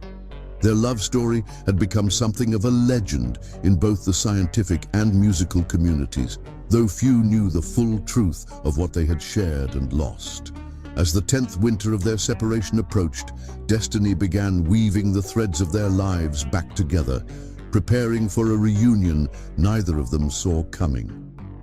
The wooden heart and elephant carving had waited patiently through 10 years of silence, keeping safe the promises of 2 children who had believed in forever, waiting for the moment when their paths would cross again.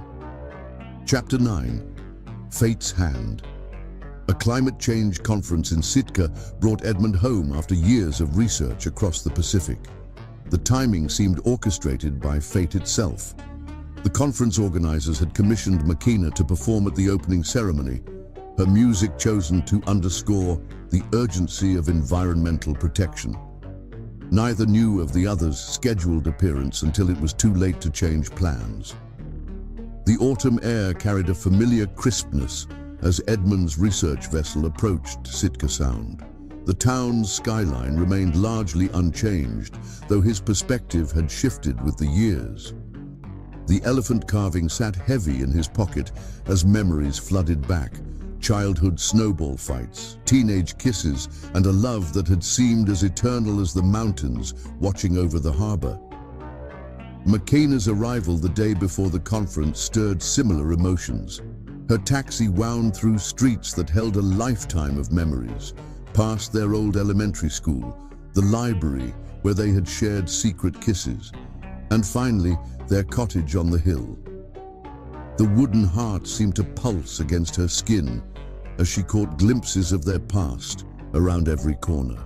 The conference venue was the newly renovated Sitka Performing Arts Center, its modern architecture a stark contrast to the traditional buildings surrounding it. Edmund arrived early on opening day, his keynote speech notes clutched in one hand, while the other absently touched the elephant carving in his pocket. He found himself scanning the crowd, though he told himself he wasn't looking for anyone in particular. Makena was in one of the practice rooms, running through final rehearsals of her commissioned piece. The composition had poured out of her when she accepted this engagement.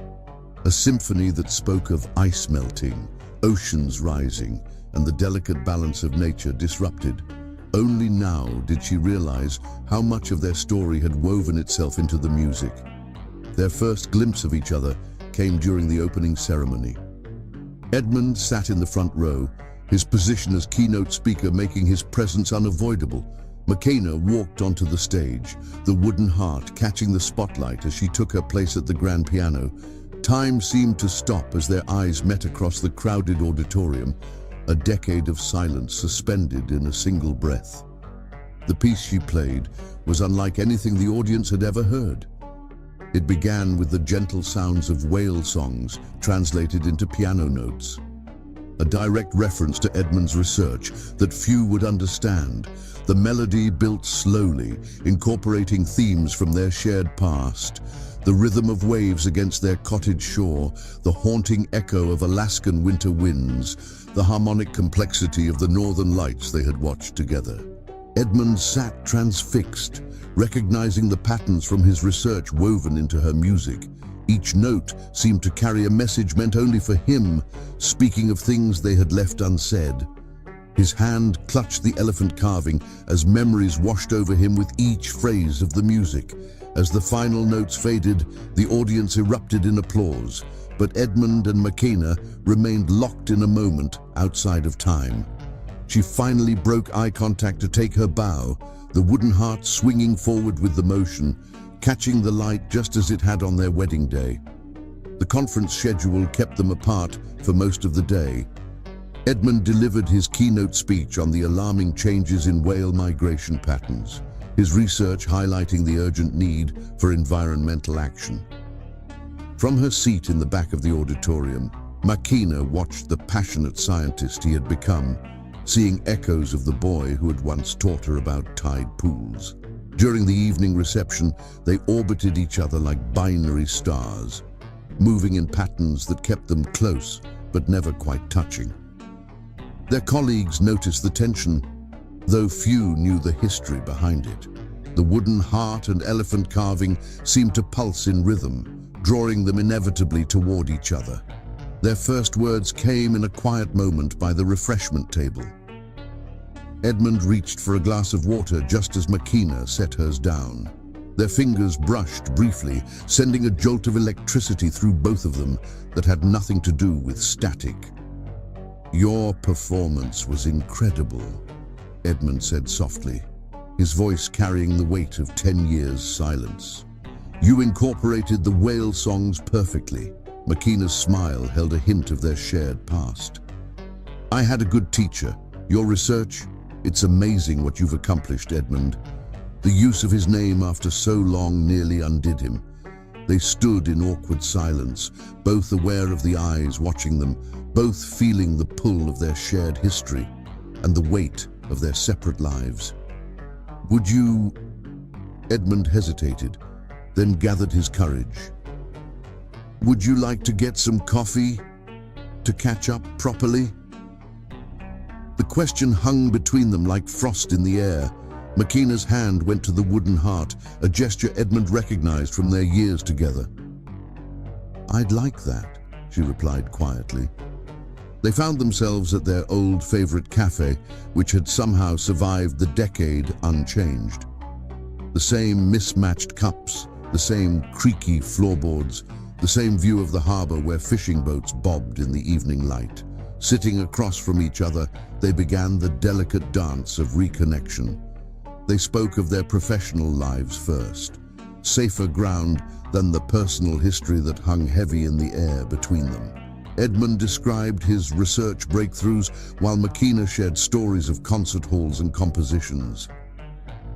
"I heard your piece," Edmund said suddenly, "Arctic Dreams."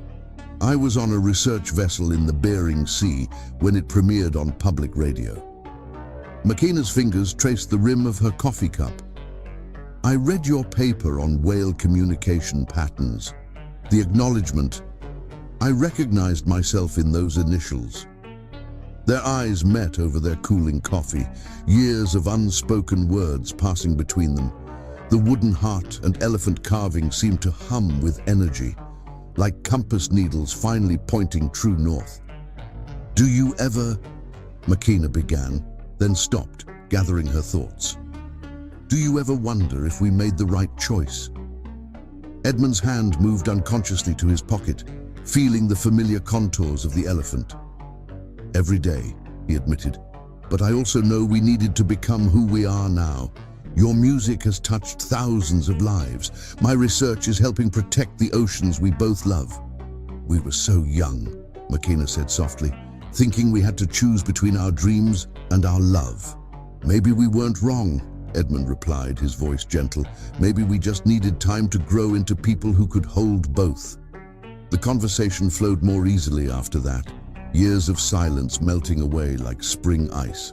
They shared pictures on their phones, Edmund's research expeditions, Makina's performances. Their separate lives laid out on the cafe table, no longer feeling like barriers between them. As evening deepened into night, they found themselves walking familiar streets. Their feet carried them naturally toward their old cottage, still standing empty after all these years. They stopped at the fence, both aware of the symbolism of this moment. I couldn't sell it, Edmund admitted. Couldn't even come back here to pack everything up properly. Neither could I, Makina whispered. It felt like admitting something I wasn't ready to admit. The northern lights began to dance across the sky, nature offering its own commentary on their reunion. Edmund and Makina stood in comfortable silence, watching the lights paint the harbor in shades of green and purple, just as they had done countless times before. The conference runs for 3 more days, Edmund said finally, his voice careful. Would you like to have dinner tomorrow? There's so much more to talk about. Makina's smile held a warmth he had missed for 10 years. I'd like that, she replied. We have a lot of catching up to do. As they parted ways that night, something had shifted between them. The wooden heart seemed lighter around Makina's neck, the elephant carving warmer in Edmund's pocket. They had changed during their years apart, grown into their separate strengths, but perhaps those changes had made them better suited for each other than ever before. Neither knew what the future held, but for the first time in 10 years, they both felt the possibility of something they had thought lost forever. Their love story, which had begun with 2 children building a snowman, had weathered separation and silence. Now, like the tide returning to shore, they found themselves drawn back to where it all began. The chapter of their reunion was just beginning, but already it held more promise than either had dared to hope. In Sitka, where their story had started, fate had brought them full circle. The wooden heart and elephant carving, faithful companions through their years apart, seemed to buzz with renewed purpose, as if sensing that their long wait might finally be coming to an end. Chapter 10. The Rainy Reunion. That night, as rain pelted the windows of their old favorite cafe, Edmund and Makina talked until closing time. The wooden heart and elephant carving, carried faithfully through 10 years of silence, seemed to pulse with renewed energy as their bearers rediscovered the rhythm of conversation that had once come so naturally. They had spent the past 3 days moving in parallel at the climate conference, Edmund delivering presentations on marine ecology, Makina performing pieces commissioned for various sessions. Their professional paths crossed repeatedly, each interaction charged with unspoken words and shared memories. Now, on the final evening of the conference, they found themselves seeking shelter from a sudden Alaskan storm in the cafe where they had spent countless hours as teenagers. The same old brass bell chimed as they entered, shaking raindrops from their coats. The elderly owner, Mrs. Peterson, recognized them immediately, her eyes widening at seeing them together again after so many years. Your usual table is open, she said with a knowing smile, gesturing to the corner window seat that had been their spot throughout high school and early marriage. The view of the harbor was obscured by the rain, but the familiar setting brought back a flood of memories. Edmund ordered their old favorites without thinking, strong black coffee for himself, honey lavender tea for Makina. Some habits, it seemed, remained unchanged by time. They settled into their seats, the warm lights of the cafe creating a cozy bubble that seemed to exist outside of time. "I watched your presentation today," McKenna said, wrapping her hands around her steaming cup. "The way you explained the impact of changing ocean temperatures on whale migration patterns, you made complex science accessible to everyone. You've always had that gift." Edmund smiled, remembering how he used to explain marine biology concepts to her using musical metaphors. "And I saw how the audience responded to your performance at the closing ceremony. The piece about Arctic ice melting, it made people feel the urgency of climate change in a way no amount of data could convey." The wooden heart caught the light as McKenna leaned forward. "That piece, it came from memories of our walks along the shore, watching the ice break up in spring. Everything I compose still carries echoes of Alaska, of us." Edmund's hand went to his pocket, feeling the familiar contours of the elephant carving. "The ocean never lets me forget either. Sometimes when I'm recording whale songs, I hear patterns that remind me of your piano playing." Outside, the rain intensified, drumming against the windows in a rhythm that seemed to underscore their conversation. The cafe slowly emptied as other patrons hurried home, but Edmund and McKenna remained, lost in the process of rediscovery. They shared stories from their years apart, Edmund's research breakthroughs, McKenna's performances around the world. But more importantly, they shared the quiet moments, the times when success felt hollow, because they couldn't share it with each other. "Do you remember," Edmund asked, "the night we sat here working on college applications? You were so nervous about your Juilliard audition piece." McKenna laughed softly. "And you were convinced the University of Alaska would reject you, even though your marine biology project had won every science fair for 3 years running." "We were so young," Edmund mused, "so sure we could conquer the world together." "We did conquer it," McKenna replied, her voice gentle, "just not in the way we expected." The conversation flowed naturally into deeper waters. They spoke of their separation, the pain of choosing between their dreams and their love, the way success had seemed bittersweet without each other to share it. "I used to read about your research in scientific journals," McKenna admitted. "I'd find copies in concert hall green rooms and always check the marine biology sections first." "I have recordings of all your major performances," Edmund confessed. "I'd play them on my research vessel during long nights at sea." The rain continued its steady percussion as they ordered second cups, then thirds. Mrs. Peterson kept the cafe open well past closing time, pretending to clean nearby tables while discreetly wiping away tears at witnessing their reunion. They spoke of their current lives, Edmund's ongoing research projects, McKenna's upcoming performances. The future they had once planned together hung unspoken between them, like sheet music waiting to be played.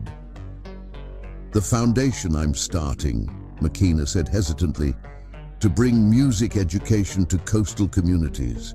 I could use someone who understands marine science to help develop the curriculum." Edmund's heart quickened at the implicit invitation. "My research base is moving to Seattle," he replied. "It would be closer to many of the communities you're targeting." The wooden heart seemed to glow in the cafe's warm light as McKenna leaned forward. "We're not the same people we were 10 years ago." "No," Edmund agreed, his hand closing around the elephant carving. "We're better, stronger, maybe more ready for each other." Finally, as midnight approached, Mrs. Peterson reluctantly informed them she needed to close. They stood, suddenly awkward, neither wanting the evening to end. Edmund reached for his coat and, in a gesture that sparked déjà vu, offered it to McKenna just as he had done countless times before. The rain had softened to a gentle mist as they stepped outside. The street was deserted, the wet pavement reflecting the glow of streetlights like stars fallen to earth. They stood close together under the cafe's awning, neither quite ready to say goodbye. My flight back to New York isn't until tomorrow evening, Makina said softly, her hand touching the wooden heart. I know a place that serves great breakfast, Edmund replied, hope creeping into his voice. If you're free in the morning. Their eyes met in the rain-washed night, decades of history passing between them. The wooden heart and elephant carving seemed to pulse in synchronization, like two hearts finding their shared rhythm again. Edmund offered to drive her back to her hotel, just as he had done after their first date in high school. His rental car still smelled new, but the sensation of Makina sitting in the passenger seat felt wonderfully familiar. They drove slowly through the rainy streets, past landmarks of their shared history, their old high school, the library where they had shared secret kisses, the church where they had married. Finally, they pulled up outside her hotel, the engine's quiet purr the only sound besides the falling rain. Thank you, Makina said softly, for tonight, for remembering who we were, and for seeing who we've become. Edmund turned toward her, his glacier blue eyes meeting her dark ones. 10 years ago, we thought we had to choose between our dreams and our love. Maybe now we're wise enough to have both. The wooden heart caught the streetlight as Makina leaned closer. Breakfast tomorrow?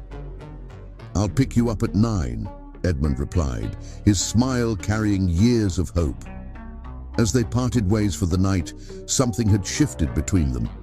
The rain continued to fall, but it felt cleansing rather than melancholy, washing away the dust of 10 years' silence. In their separate rooms that night, neither slept much. Makina sat at the hotel window, watching the rain and holding the wooden heart, while Edmund stood on his balcony with the elephant carving, letting the soft mist remind him of countless Alaskan nights spent with her. The chapter of their rainy reunion was ending, but it felt more like a prelude than a conclusion. Tomorrow would bring breakfast and new conversations, new possibilities. The wooden heart and elephant carving, carried faithfully through years of separation, seemed to hum with anticipation, as if sensing that their long journey might finally be leading them home. Chapter 11. Surrender to Truth. In the shelter of Edmund's car, watching the storm rage outside, their carefully constructed walls began to crumble. 10 years of success and achievement, of accolades and recognition, suddenly felt hollow in the face of this moment. The wooden heart around Makina's neck seemed to pulse with each beat of her racing heart, while the elephant carving in Edmund's pocket felt warm against his palm. I've spent 10 years becoming successful, Makina whispered, her voice barely audible over the rain drumming on the car roof. Published compositions, worldwide performances, everything I dreamed of achieving. But I've never felt like a success without you. Edmund's hand found hers in the dim light, their fingers intertwining naturally as if they had never been apart. The contact sent electricity through both of them, awakening memories of countless similar moments shared in their youth. Every research breakthrough, Edmund replied softly, every discovery, every publication. I would reach for the phone to tell you first, only to remember I couldn't. The rain intensified, creating a cocoon of sound around them. Through the water-streaked windows, the lights of Sitka blurred into an impressionistic painting of their hometown. The same streets where they had built snowmen, shared first kisses, and eventually said goodbye now witnessed their reunion. Do you remember, Makina asked, her free hand touching the wooden heart, what you said to me the day we met, when you gave me this? Edmund smiled in the darkness. That my dad said when you give someone your heart, it means you'll be friends forever. His other hand closed around the elephant carving. And you gave me this, saying elephants bring wisdom and good luck. Maybe we needed these years apart, Makina mused, to gain the wisdom to understand what we really had, what we still have. The confession hung between them like mist over the harbor. Edmund turned in his seat to face her, his glacier blue eyes meeting her dark ones in the dim light. I've traveled across every ocean, studied the most complex patterns in nature, but nothing has ever made as much sense as loving you. Tears mixed with raindrops on Makina's cheeks. I've played in the world's greatest concert halls, created music that moves thousands, but nothing has ever sounded as beautiful as your voice saying my name. The storm outside matched the intensity of emotions within the car. Lightning flashed across the harbor, illuminating their faces in brief, brilliant moments. In those flashes, they saw each other clearly, not just who they had been, but who they had become. I was so afraid, Edmund admitted, his voice rough with emotion, that our love would hold you back from your dreams, that staying in Sitka would clip your wings. And I was terrified that asking you to stay would make you resent me, Makina responded. That your research would suffer because of our relationship. Another lightning flash, another moment of clarity. We were young, Edmund said, thinking love meant sacrifice, that we had to choose between our passions and each other. But what if love means supporting each other's growth? Makina's question carried the weight of 10 years' reflection. What if it means finding ways to blend our dreams instead of choosing between them? The wooden heart seemed to grow warmer against Makina's skin as Edmund gently pulled her closer. The elephant carving in his pocket pressed between them, a reminder of promises made in childhood innocence, but perhaps only now truly understood. Your music has always been part of my research, Edmund confessed. The way you taught me to hear patterns in whale songs, to find rhythm in wave movements. You made me a better scientist. And your understanding of nature's harmony influenced every piece I've ever composed, Makina replied. The mathematics of ocean currents, the poetry of migration patterns, they're woven into all my music. The rain began to soften, its rhythm gentling like the cadence of their conversation. Edmund's thumb traced circles on Makina's hand, a gesture so familiar it made her heart ache. I've had relationships over the years, he said quietly, but none of them understood how the ocean speaks to my soul the way you always did. I've dated other musicians, artists who should have understood my passion, Makina responded, but none of them could harmonize with my heart like you. Another lightning flash, another truth revealed. We're not the same people who said goodbye 10 years ago, Edmund observed. We've grown, changed, become who we were meant to be. Maybe that's exactly why we could work now, Makina suggested. We're secure in our individual identities, successful in our careers. We don't need each other to be complete. We choose each other to be better. The wooden heart and elephant carving seemed to pulse with agreement, these childhood tokens now witnesses to adult wisdom. The storm outside began to calm, as if nature itself was holding its breath for their next words. My research base is moving to Seattle, Edmund said softly. The Pacific Northwest Marine Biology Institute has offered me a position heading their whale communication study. The Seattle Symphony has been courting me for their composer-in-residence program, Makina revealed. And my music education foundation could be based anywhere on the coast. Their eyes met in the darkness, hope blooming like dawn after a storm. Seattle has a thriving arts scene, Edmund continued, and some of the best marine research facilities in the world.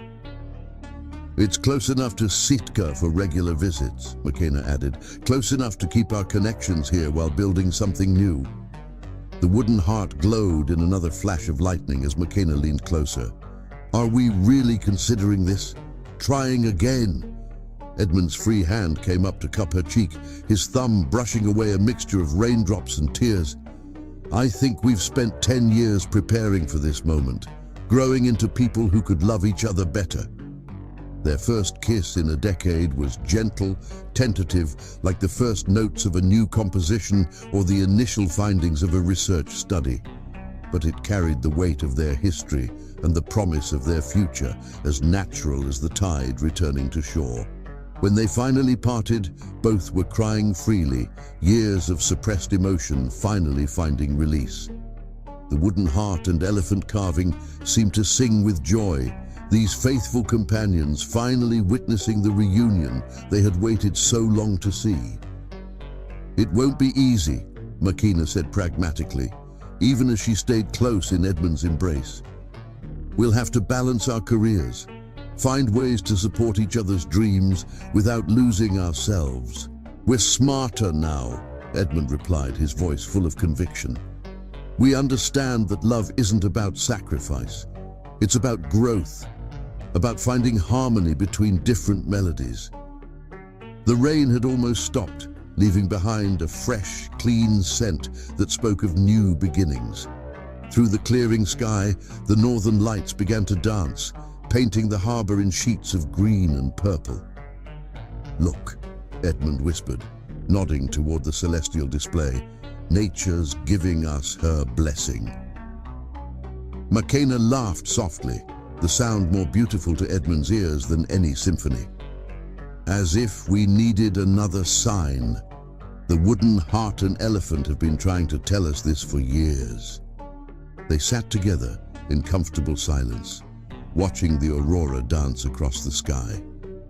Their hands remained clasped, the wooden heart and elephant carving pressed between their palms like a bridge connecting their past to their future. "I love you," Edmund said simply, the words carrying the weight of decades of history. "I never stopped loving you. Even when I thought letting you go was the right thing to do, my heart kept beating in time with yours." "I love you too," Makina replied, her voice carrying the melody of absolute certainty. "Through every performance, every composition, every success and failure, loving you has been the constant rhythm of my life." The truth they had finally surrendered to settled around them like a warm embrace. Their love story, which had begun with two children building a snowman, had weathered separation and silence to emerge stronger. Like the wooden heart and elephant carving they had exchanged so long ago, their connection had endured, waiting patiently for them to find their way back to each other. As the northern lights continued their celestial dance and the last raindrops fell, Edmund and Makina began planning their future together. This time, they understood that love wasn't about choosing between dreams. It was about creating a symphony of shared aspirations, a harmony of individual passions played together. The wooden heart and elephant carving, faithful companions through years of separation, seemed to glow with satisfaction. Their long vigil was ending, their purpose fulfilled. The truth that Edmund and Makina had finally surrendered to was simple but profound. Sometimes love needs time to grow into its fullest expression, and the longest journeys often lead us right back where we began. Chapter 12. Love's Victory. Their embrace was both an ending and a beginning, tears mixing with the last drops of rain as they held each other close in the growing dawn. The storm that had kept them sheltered in Edmund's car had passed, leaving behind a world washed clean and new. The wooden heart and elephant carving, faithful companions through their decade apart, seemed to pulse with joy at their reunion. "We were both wrong," Edmund admitted, his voice gentle against Makina's hair. "Dreams mean nothing without someone to share them with." Makina smiled through her tears, looking up at him with eyes that held both memories and promises. "Perhaps our greatest dream was always each other." The next few months passed in a whirlwind of change and renewal. Edmund's transfer to the Pacific Northwest Marine Biology Institute in Seattle coincided perfectly with Makina's acceptance of the symphony's composer-in-residence position. They found a house overlooking Puget Sound, where the rhythm of waves against the shore provided a constant reminder of their Sitka beginnings. Their wedding rings, never disposed of during their separation, emerged from their respective hiding places. The gold bands needed polishing, but slipped back onto their fingers as if they had never left. No new ceremony was needed. Their original vows, like their love, had simply been waiting for the right moment to flourish again. Their professional lives blossomed in tandem. Edmund's research expanded to include collaborative projects with music therapists, studying the impact of whale songs on human emotional well-being. Makeena's compositions increasingly incorporated natural sounds and rhythms, her music becoming a bridge between art and science.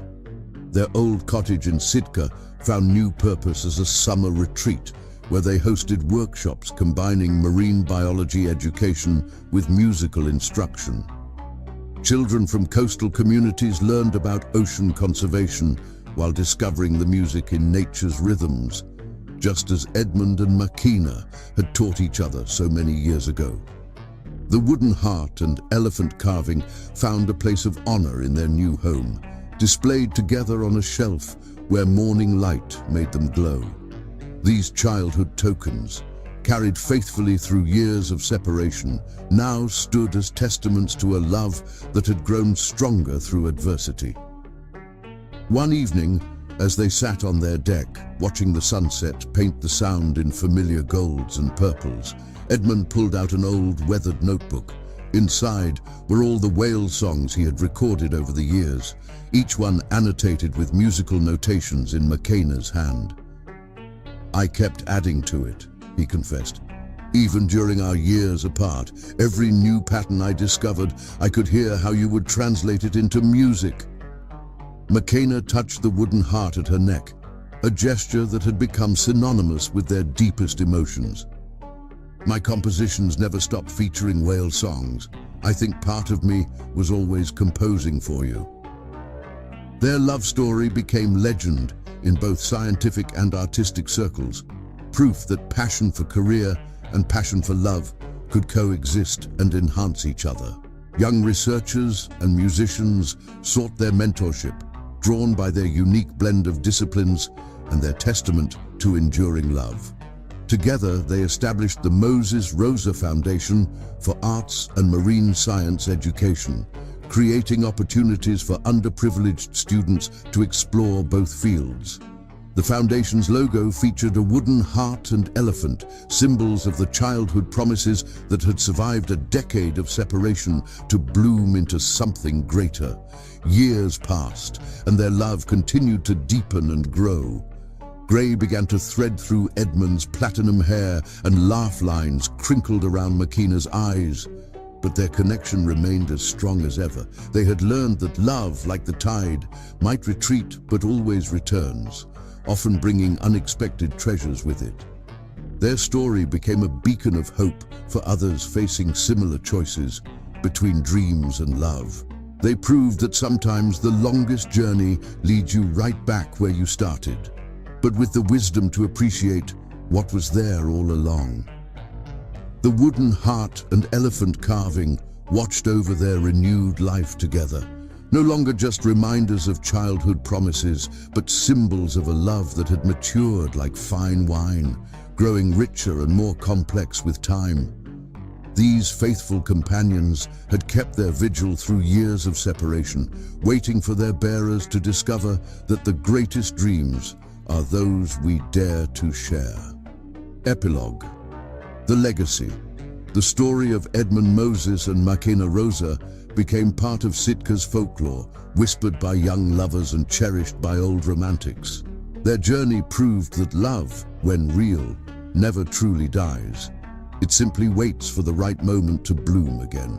Their legacy lived on in the lives they touched, in the marine biologists who learned to hear music in the waves, in the musicians who found inspiration in nature's rhythms, and in the countless students who discovered that science and art are simply different languages describing the same beautiful world. The wooden heart and elephant carving, eventually donated to the Sitka Museum, continued to inspire new generations. Displayed together in a case of honor, they stood as testament to a love that began with two children building a snowman and grew into something stronger than time or distance could diminish. In the end, their story taught that sometimes we need to lose our way to find our truth, that the hardest choices can lead to the greatest growth, and that love, like the northern lights they had watched together so many times, can paint even the darkest sky with colors of hope and joy. Their greatest lesson was simple but profound. True love doesn't require choosing between dreams. It means finding someone whose dreams dance in harmony with your own, creating a symphony more beautiful than either could compose alone. Subscribe if you loved